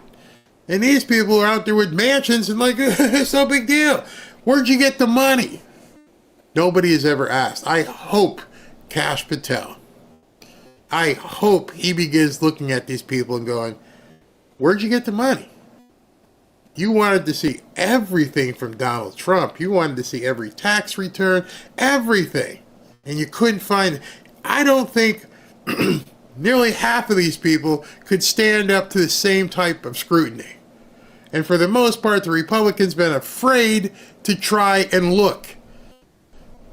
Go ahead and do an investigation on Maxine. Go ahead and do an investigation on Nancy Pelosi. See what comes up. There's no way that money was gotten legally. All she can do is say, I hit the lottery or something. Because, but even then, you're going to have to prove it.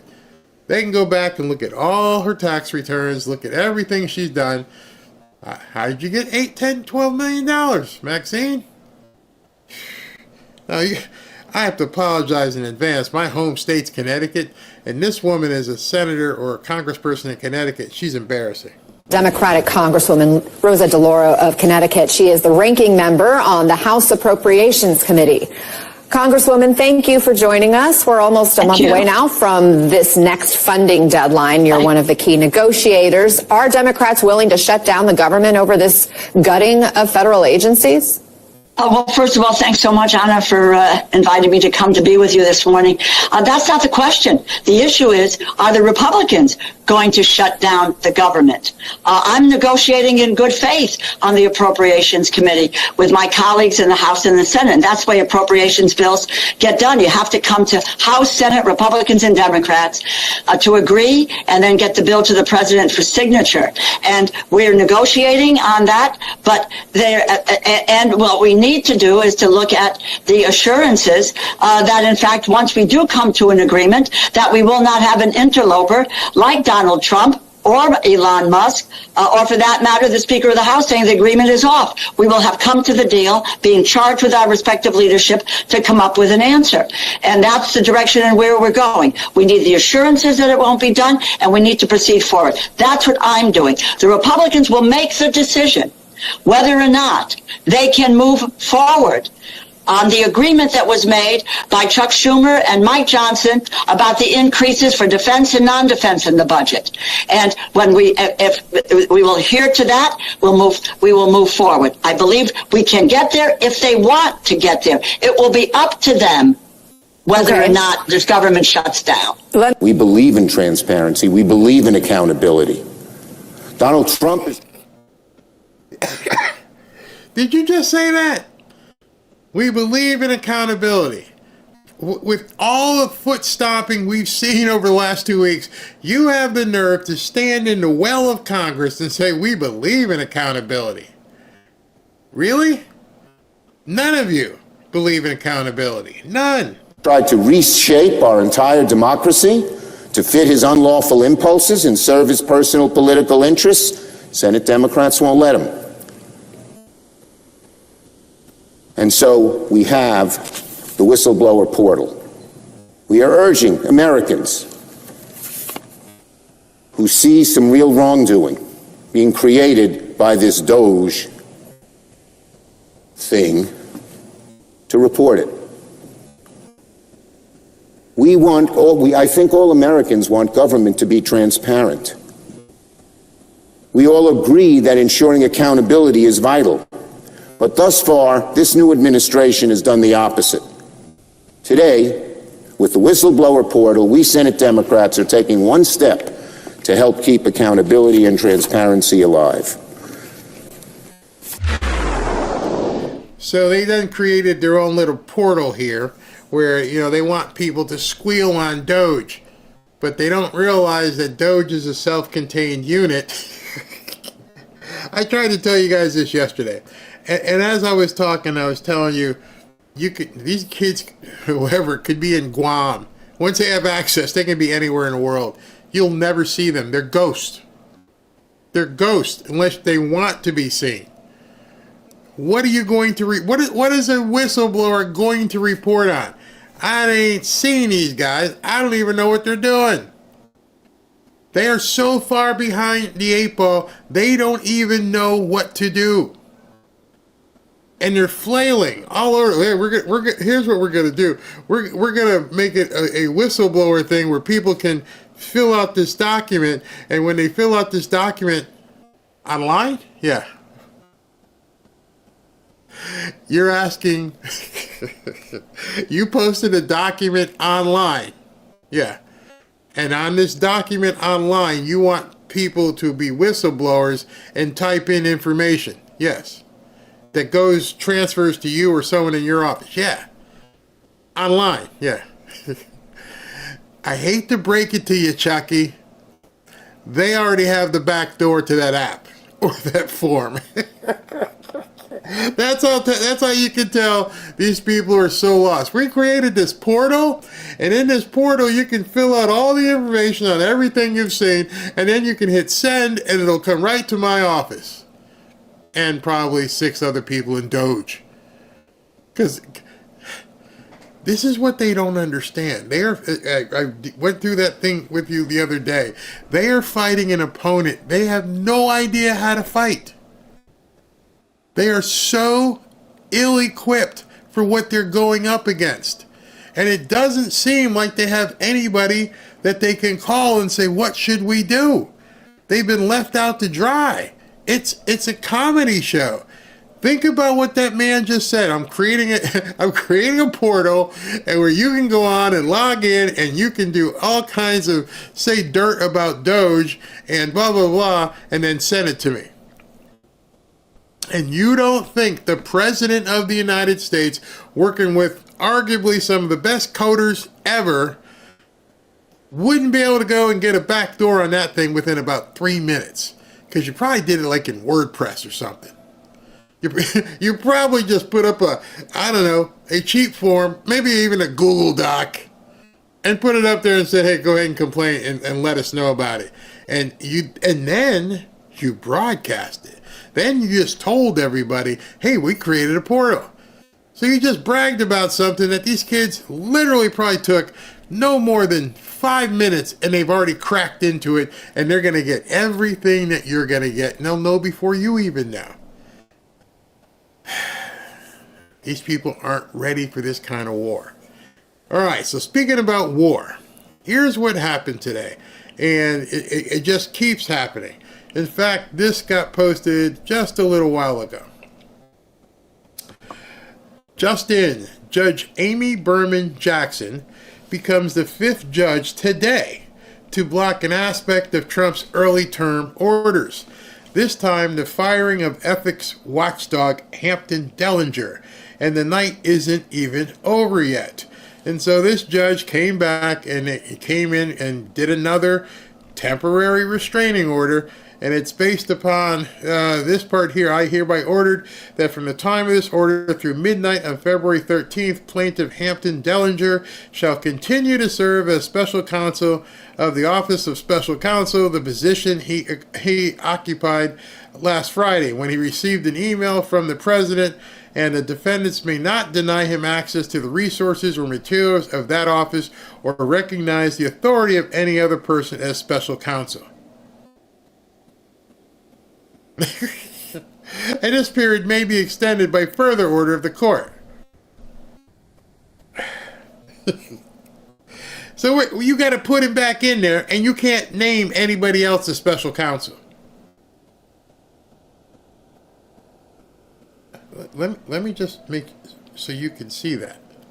It is right here. Did I make it too big? Let me go back because I can't do it there. But it's right here. And the defendants, the president, may not deny him access or material or that office or recognize the authority of any other person as special counsel. So these people are they're getting judges to write these orders and say, you can't ever do anything ever again unless you come through me. You believe that's going to happen? I'm going to tell you, that ain't going to happen.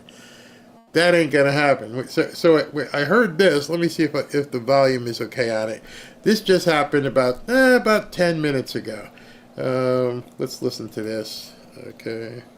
President Trump and Elon Musk and our entire administration are going to continue to go line by line and treat this federal government like a business. Money in, money out. And what do we actually need to spend money on to advance America's interests? That is our goal here. That's all that's happening. Anything else is fear-mongering by the left because they don't have a real message and they're deranged. There's no other way to put it. So she knows about this filing. Trump knows about this filing. And she just came out and said, as a spokesperson for the White House, dead ahead. We're not stopping. So what I wanted to show you, and I wanted to be the coup de grace, was this. This is what got posted during my earlier show. A judge rules that the White House failed to comply with the court order. The federal judge in Rhode Island said that the Trump administration had failed to comply with his order unfreezing billions of dollars in federal grants. Remember the one earlier? Hey, you got to keep the money flowing or else. And Trump said, or else. I'm not doing it. Make me. Now we got to the point now where we are at checkmate status. We are at a position where all these judges now realize, if they didn't know before, if they thought that somehow Trump wasn't going to, as they say, clap back at them, they now know. He ignored him. I got nothing for you. This article is funny. A federal judge on Monday said the White House has defied his order to release billions of dollars in federal grants, marking the first time a judge has expressly declared that the Trump White House was disobeying a judicial mandate. As Dan Bongino likes to say, he gave him the double-barreled salute. Go F yourself, as Elon would say. Ruling by Judge McConnell in Rhode Island, federal court ordered Trump administration officials to comply with what he called the plain text of an edict issued on January 29th. That order, he wrote, was clear and unambiguous, and there are no impediments to the defendant's compliance with it. Except I'm not doing it. That's my, my impediment. I'm not doing it. Shortly after the ruling, administrative lawyers appealed his initial order to the U.S. Court of Appeals for the First Circuit, asking the appellate court to pause Judge McConnell's order to keep federal funds flowing while their case was being considered. The White House responded, quote, defiantly. As you just heard, Caroline Leavitt said, each executive order will hold up in court because every action of the Trump-Vance administration is completely lawful. Any legal challenge against it is nothing more than an attempt to undermine the will of the American people. The legal actions on Monday marked a step towards what could evolve quickly into a high-stakes showdown between the executive and judicial branches, a day after a post by J.D. Vance, who said judges aren't allowed to control the executive's legitimate power. An outright refusal to comply with the judicial branch's constitutional oversight authority could be considered a constitutional crisis. You think? You wanted a fight? You got one. Remember I told you that you wanted a coup? You have one. Mr. Field's statement suggested the president would ultimately prevail in court, but neither he nor the Justice Department said what the White House would do in the meantime. Well, what does that mean? That means I ain't even responding to you. In the meantime, Caroline Leavitt just said it's business as usual.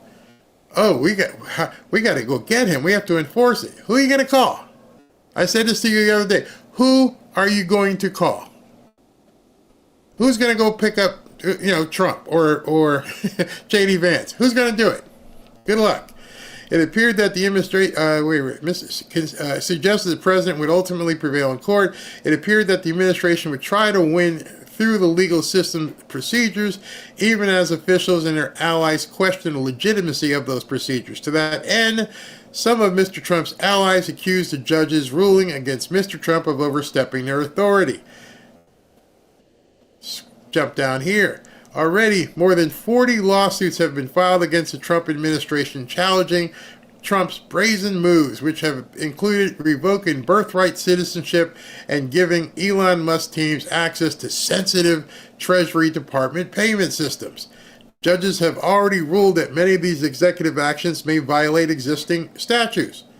So, what are you going to do? At this point, President Trump is staring him in the face and going, what are you going to do about it?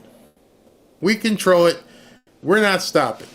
On Monday, federal judges maintained a steady flow of challenges to Trump's authority, temporarily blocking the Trump administration from reducing health research grants and maintaining a stay on efforts to coax federal employees to quit. The question looming over Washington is how Mr. Trump will respond. It is very rare for a president not to comply. You're there now. This is part of a pattern where President Trump appears to be asserting his authority that he doesn't have. This article was written by the New York Times, and all it talks about is, okay, so the judge said you can't do it. What are you going to do about it? And it goes on and on and on. And here's where the crux of it. Going forward, if Judge McConnell finds that the government is still ignoring his order, he could order more than a dozen administration officials named in the lawsuit to explain why they should not be held in contempt and then punish them with imprisonment. Who are you going to call? It's unlikely you can put the secretary of an agency in jail. You don't think Trump knows that?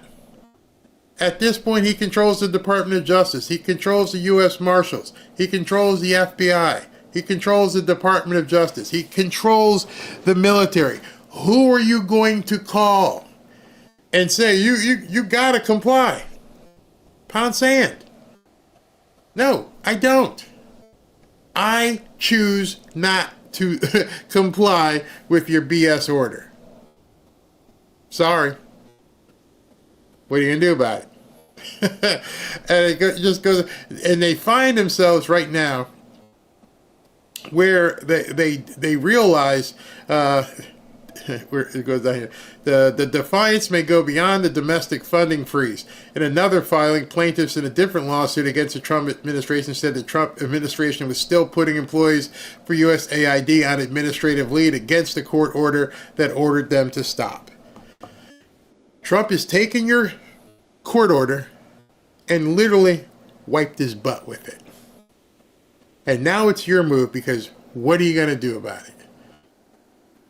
I didn't see this coming. Well, actually, I think some of us did.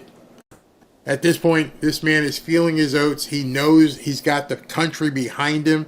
He knows that his approval rating is sky high. He knows that the Democrats are in the toilet, and the more that they put out there, the more information that the Democrats can't even respond to. Not a single Democrat, not one, has responded to any of the stuff that Elon Musk has put out there. Nothing. And the American people are seeing all of this. You're sharing it. You're saying, hey, did you know that they were giving $20 million to a drag show in Burma? No, that's your money. So the more they continue to have their sit-ins and scream, but never address the actual issue, real Americans are sitting back going, well, where the money? And Trump's like, go pound sand. I don't care. We are at that point. And I do agree, it's a constitutional crisis.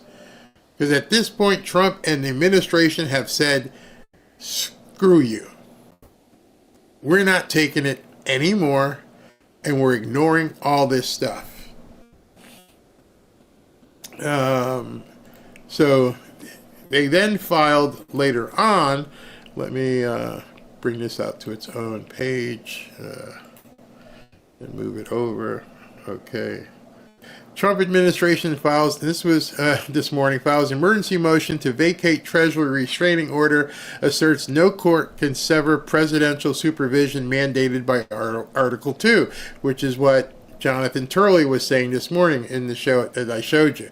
And the Trump administration has filed an emergency motion to vacate an ex parte temporary restraining order issued by the district court for the Southern District of New York, and yada yada yada. You know, so what they're doing is, we're not even listening to you.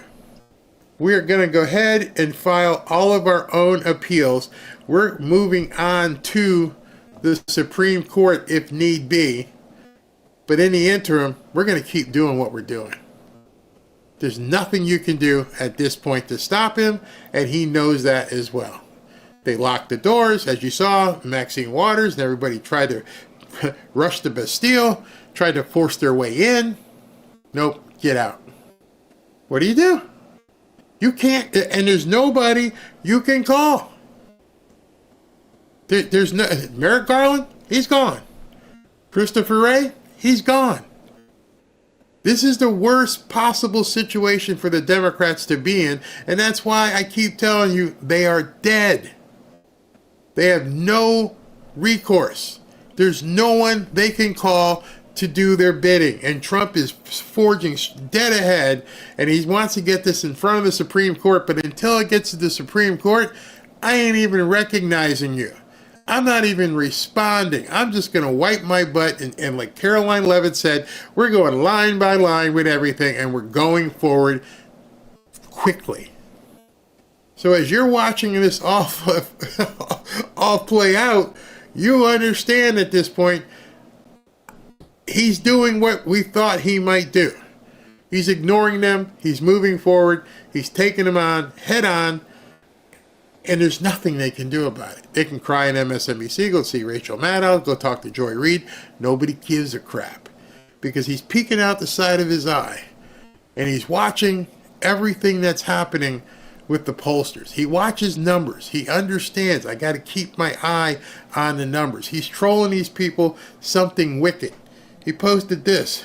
We're going back to plastic straws. And he's got a picture of a straw, a Trump straw with a Diet Coke. He knows at this point he's untouchable. He knows J.D. Vance is untouchable. He knows Elon Musk is untouchable. Yes, if I were the Democrats, I'd be very afraid right now. Because none of the Republicans who may have been part of the ones that, maybe I'll just disagree with them. The Mitch McConnells of the world. You can't mess with this kind of power. It's sheer tiger power at this point. And so they're looking for help. Let me see if Mark has put up anything new in terms of ratings. And I wouldn't want to get in front of this steamroller. This steamroller, with the money he has behind him, with people like Nicole Shanahan and everybody else, it's crazy. Let me see what he's got here. Let me see if there's any new. Mark's live right now. He's talking about. So this is Mark. His show is live right now. Hey Mark, how you doing? He says miraculous Trump polling. Mainstream media shocks the world and gets with the program. He's talking about probably CNN and their numbers. It's insane. Democrats were the party of reinventing government. Then they decide to weaponize it. The reason Democrats today defend waste, even at the expense of the separation of powers, is because their wealth and their ability to rule depends on it. So if we all know that's what they're doing, that agonal breathing that I've been telling you about, they have nothing else. Nothing. There's nothing they can do. I'm trying to see if he's got one of his newest polls. And now they're talking about shutting down the government. So go ahead. That's what we wanted anyway. I can't believe they keep talking about that. We don't care. Shut it down. That means you can't spend anything. You're doing exactly what he wants. You're messing with the wrong person. Let me see if they did. Oh, and I think I showed you this earlier. This was something that was kind of funny to me. We were employing over 1% of Jordan's entire workforce. That's going to take a chunk out of their GDP. Report Trump's suspension of U.S. aid has already caused loss of 35,000 jobs in Jordan. We don't care. We were paying your people in your country our money. This is a great time to be alive. I've never seen this kind of power, sheer raw power. Can you imagine? Can you even think to yourself 2 years from now, 2026, if they were able to pick up enough seats to have a supermajority, what the heck would happen? Imagine if he had 65, 66 senators, added 13 more. You'd see Democrats jumping off bridges. They're probably ready to jump off bridges now. They got nothing. Absolutely nothing. Man, it's a great time. It's absolutely a great time with what we're seeing and how we're seeing it. And I just showed you about the CISA, what's it called? The Cybersecurity Infrastructure Security Agency. They have to know this. I was thinking this before George typed it.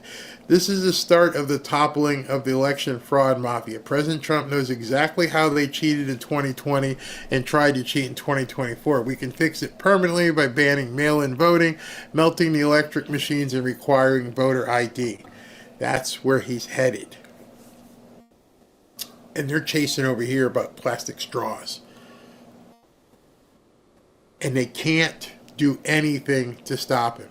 I didn't realize that that no one can stop what is coming.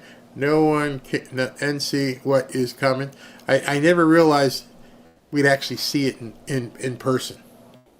That they can't stop this man. They're at his mercy, and he just keeps rolling. Great time to be alive here. How yummy the dumb soul tears are tasting to President Trump right now. What's this? Your condescending call is never ending. We don't want nothing that's a song. Okay, I got you. Turtle, is it? Yeah, I saw Mitch McConnell. He's powerless. Dude's in a wheelchair with a boot. I'm concerned about the working poor. Well, that's where this money should be going. This is where that money should be directed back to. The people here. There it is. NCSWIC.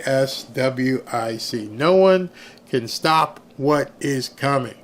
Trump said ID, 1 day voting, paper ballots. Yep. You're absolutely right, Nick. Once the cheating stops, it's game over. Come on, Barry. I've been telling you for months. Yes, you have. Yes, you have. Full steam ahead. Barry can't tell you who to vote. Each state is different, but no Democrats. Exactly. They done poked the sleeping bear. And you're the sleeping bear.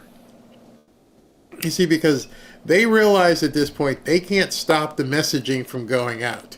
Because you can just simply, hey, did you know they gave $59 million to newcomers to a hotel owned by Pakistanis instead of giving any money to people in Maui or North Carolina? No, I did not know that. Yes, here's a story where you can read about it. This is what they've been finding. You can't stop that. And you have an opponent right now, if you're Republican or MAGA, you have an opponent that has no answer to anything you post. And I mean all the way down to your local area. They have no answer. They have their emotions. Oh my God, the poor kids are dying. But they have no answer. Why did they take? And you can ask people. You're okay with people in Maui, California, and East Palestine and Appalachia having nothing, so that we can give $59 million to a hotel in New York, a luxury hotel for newcomers? Are you telling me you want to go ahead and have a conversation with me online in public and tell me you're okay with that? You got people who lurking or seeing this and going, oh, these people are idiots. You got to keep spreading it. Keep spreading it. Keep talking about it. It is indefensible information that you have at your disposal. Remember the data thing that you can go in and search, and it's indefensible. It's so bad that the people on the left can't even discuss it. So when you accept that and realize, wow, they can't even, there's nothing they can say. Nothing. And there's so much. If they say, well, that $59 million, that was for, okay, what about the $150 billion that went to blah, blah? Oh, what are you going to do? It's indefensible. So now is our time to put the boot on these people's neck and do like Trump and say, you can't, this is crazy. You can't defend this. Especially if you know people who are on the left who are hurting. See, that's the other thing nobody talks about. There are people, there are liberals, there are Democrats who are hurting right now. And when you tell them that the government that they love, the Joe Biden and Kamala Harris, was giving their money away to other countries for, trying to turn rats into transformers. That's some cognitive dissonance hitting you in the face right there. Like, oh my God. And they just log off at that point. Log off and go away. It's too late to stop. The wheels are in motion. No one can stop what is coming. What would people have to stay? Wait a minute. Pam is about to get her game on, just waiting for the signal. Oof. Can you imagine when Pam Bondi, what she's going to do and what Kash Patel's going to do? They don't have a message now. They're out in the street. It's just talking crap, looking like complete idiots. Complete idiots. All right, so let me tell you about our X group. Hold on, I got to close that real quick. And hopefully today I can do what I had planned earlier. Our X group, if you want to join us over there, we're almost at 15,000. Go to fanfareshop.org/group. It's a private yet free group on X, and many of the people that you're talking to in chat, they're over there. Doesn't cost you a dime, and you can post and share and get your legs, your sea legs under you before you get out into the big vast X ocean. And we'd love to have you. Love to have you. It's free, completely free, but it's private, so you're safe there. The other thing is, if you'd like to register to win a hoodie, go fanfareshop.org and you can go there and register to win a hoodie, because we give them out usually at each night show. And tonight, being night, would be time to give one out. So let me go ahead and get that ready. Robin laughs because I make that noise. All right, so I got to pull this over here so we can talk about the hoodie. Before I do that, I got a new offer I got to talk about. This one's a good one too. Here we go. Hey folks, Trump is finally back in office, as you know, and it's only going to get better from here. As a celebration, Patriot Addict is sending our free Trump red knives to people who vote for Trump. This is just their way of saying thank you for supporting him and being a part of this movement in history, or this moment in history, either way. Normally the knife retails for $100, but right now you can grab it just for the cost of shipping. Scan the QR code right there to apply your 100% off coupon and claim your Trump knife today. Now let me tell you, there are some people who have been shocked because I believe the shipping on that is $13, $14, or $15 for this knife. I've had some people who got, a little bit ticked off, but hey, listen, if you're getting something for free and it's of value and it's a nice knife, then it's worth the $13 to $15 in shipping. There's no scam. It is real. It is a knife. It is a Trump knife, but it just happens to have, you got to pay for the shipping, which I know we're all used to Amazon, and we get, but you're spending something. If you spend $50, then you get, the free shipping if you're an Amazon Prime person. Well, just think this is the opposite. You could pay $13 for it, and then you get free shipping. But you're getting the knife for free, or knives, and then you get the shipping charge of like $13 or $14. If you can afford it and you'd like it, go ahead and jump on it. All right, so let me get ready to give away some hoodies.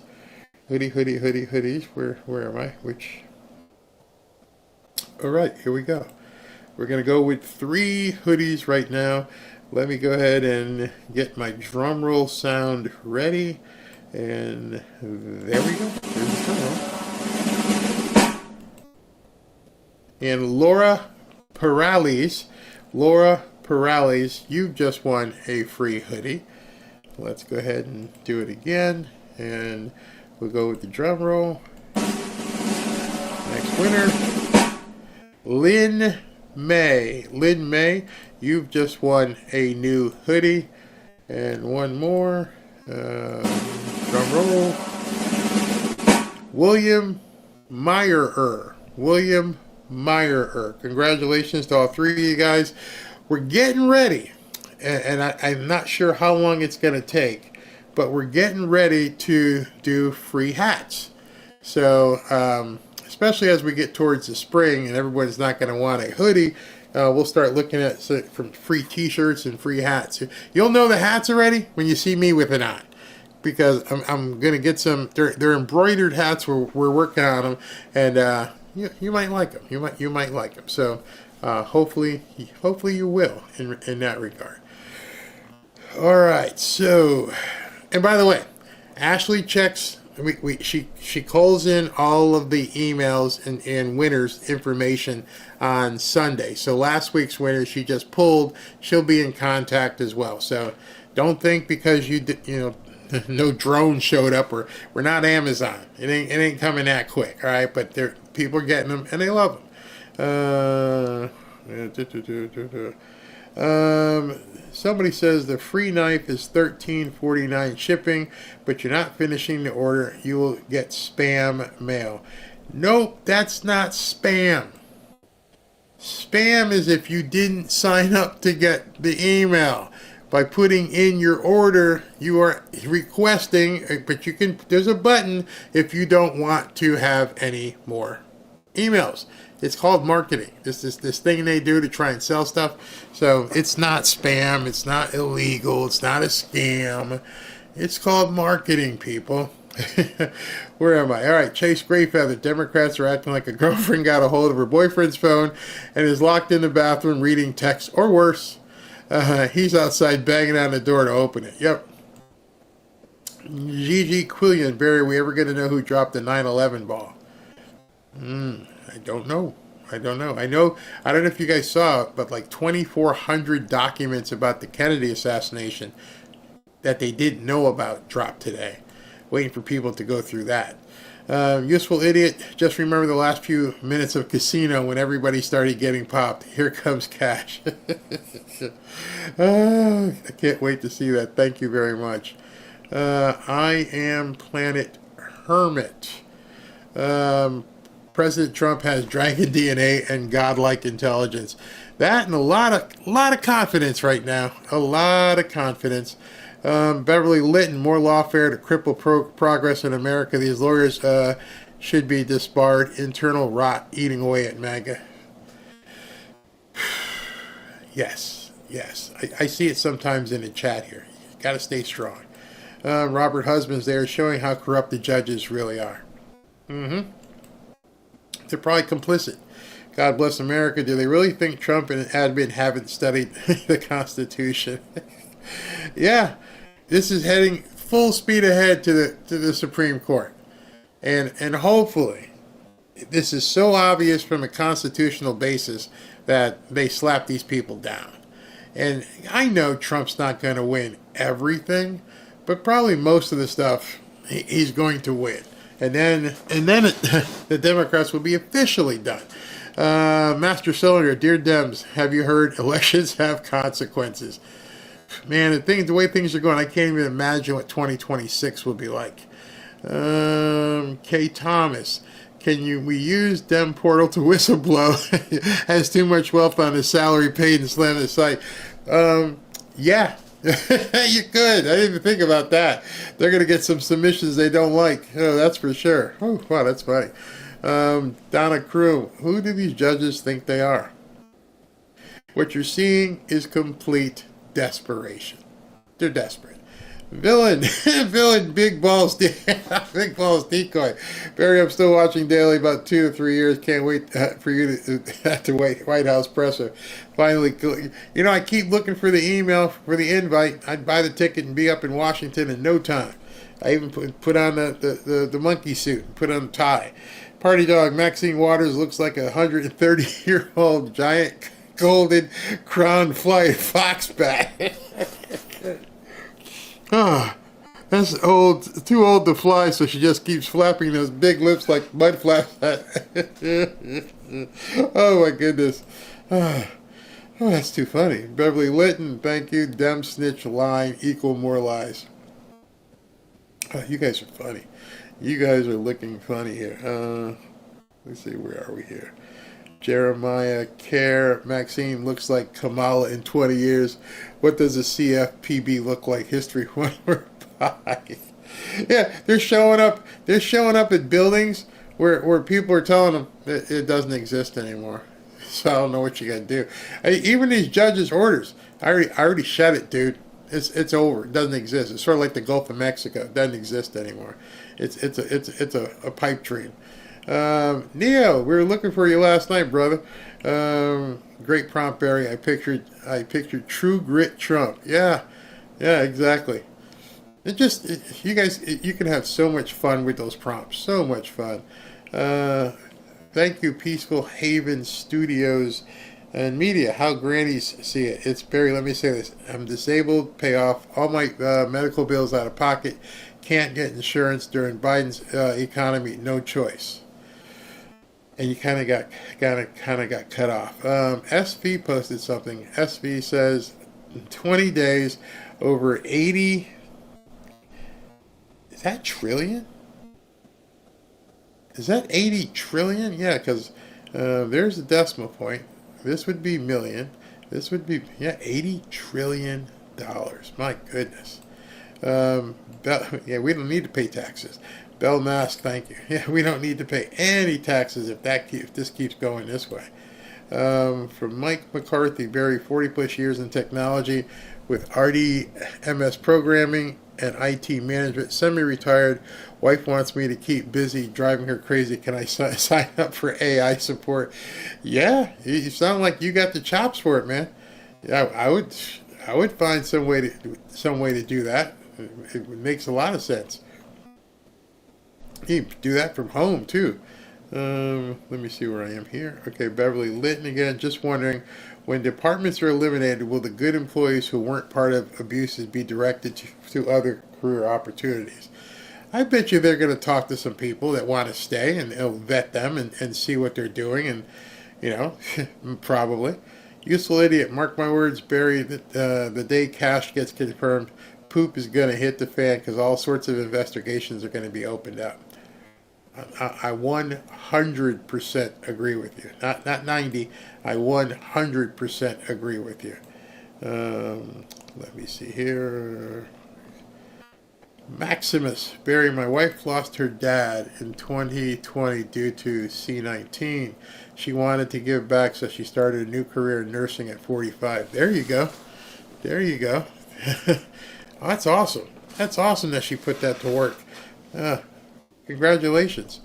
Robert Husband, that is cool. I'm 73. Never stop learning. That's how I feel about things. I even have a credo that I live by. I wake up in the morning and do my prayers and think, and I pray to learn something new today. Every single day I say that to my... Oh, speaking about prayers. Oh, sorry. Speaking about prayers, Robin said, hey, listen, you're giving out hoodies. We haven't done a prayer night in a while. Offer people, if you want a free Bible, to let us know. So Ashley's not here, so SV and Roaring Rage and Beth, if somebody puts, I'd like a free Bible, can you give them the email to email Ashley for a free Bible? And like Robin said to me, she goes, giving people free Bibles is even better than giving them free hoodies. So if you would like a free Bible, and some of you who have gotten it, you like it, you've sent us notes and say you love the free Bible, just go ahead and email Ashley and say, Barry said to email, we'd like a free Bible. And one of the mods right now, or a couple, can put up the email, and we'd love to get you a free Bible. Never want people who want a Bible not to have one. So you don't have to come out of your pocket, not shipping, anything. If you want a Bible, just let us know.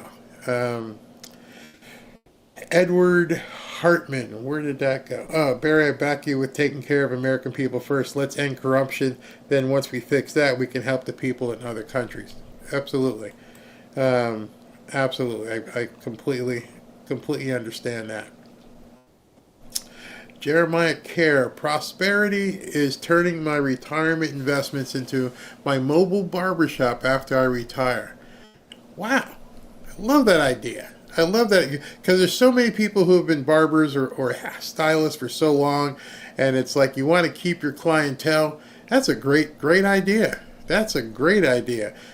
Man, salute. Very, very good. And you work on your own schedule, do what you want. Absolutely.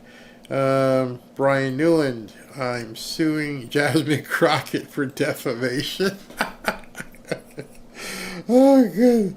You probably win. She's such an idiot. William LaRue, thank you very much.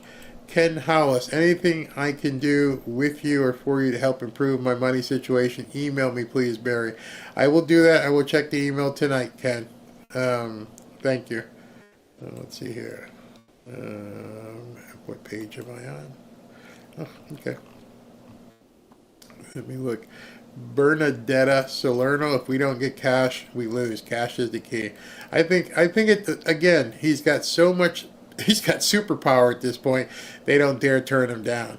Donald Donovan, when I was going through my bladder cancer, I wish I would have been during the Trump administration rather than Biden.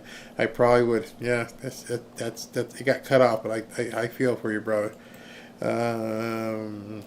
God bless America. Trump should just say Biden gave all the money away and the paper stock and ink is gone too.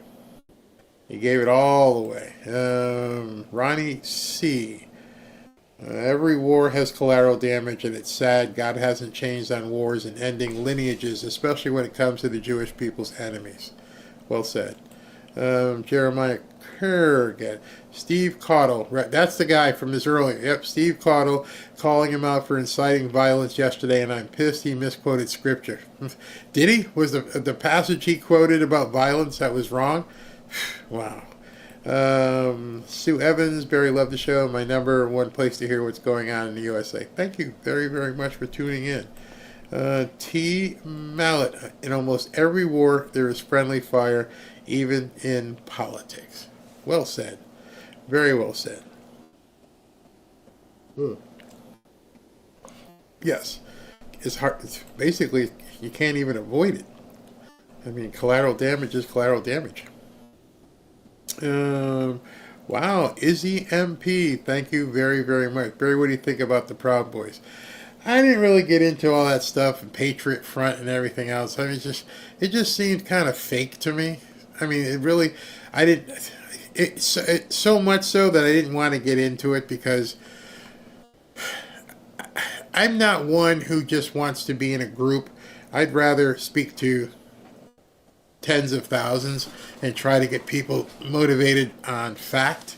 So, if it works for them, it works for them, but not me. Paddlefoot, Trump is trying to save the country. If people can't see that, they're not paying attention. Or some people are paying attention and they don't want the country saved. That's something you have to think about. James Volder, thank you very much. Amira, hi Amira. All this hoopla about they have access to your personal information. Unless you're on USAID list of recipients, they don't need your info. And they got it already. They have this thing called the IRS. I would rather Elon have my personal info than some of the idiots you guys got running around in some of these agencies. Think about that. Guantanamo, Toby Wobi, Guantanamo for traitors. Yeah, some of these people are going to be facing the high crime. You know that. Thomas Zimmerly, Governor Shapiro allegedly planned. Again, I can't confirm all that. That's why I haven't talked about it yet. I hope some people can do some serious digging and let us know if that thing has any legs to it. Gizmo, they just have a different way of counting money, like 4 for you, 1, 2, 3, and 4 for me kind of count system. They're in it for the money is no doubt how it was running. What do we got here?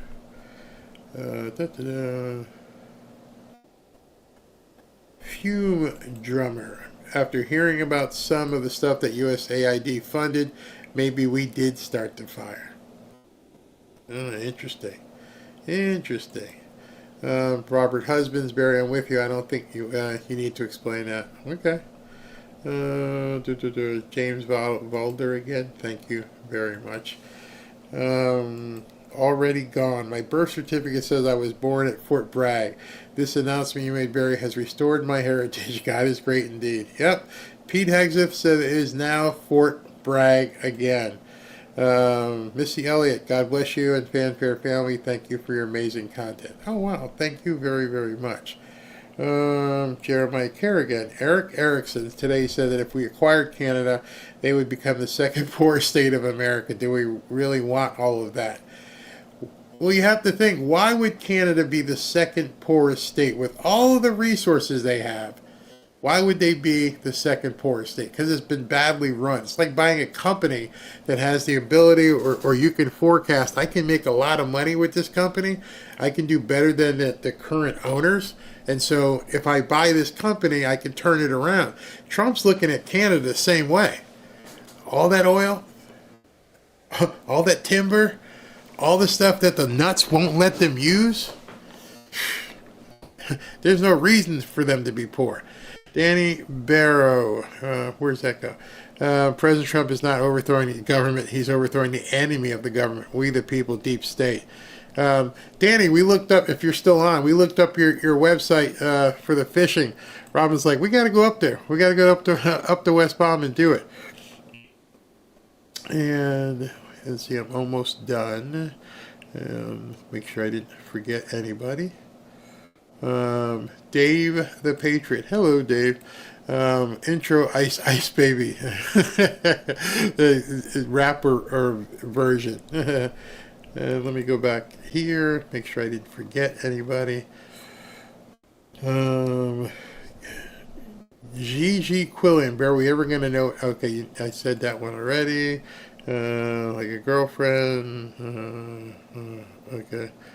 On the page, after initial knife purchase page, there are multiple pages of upselling, which are optional items. Yep, absolutely. That's how you do your marketing.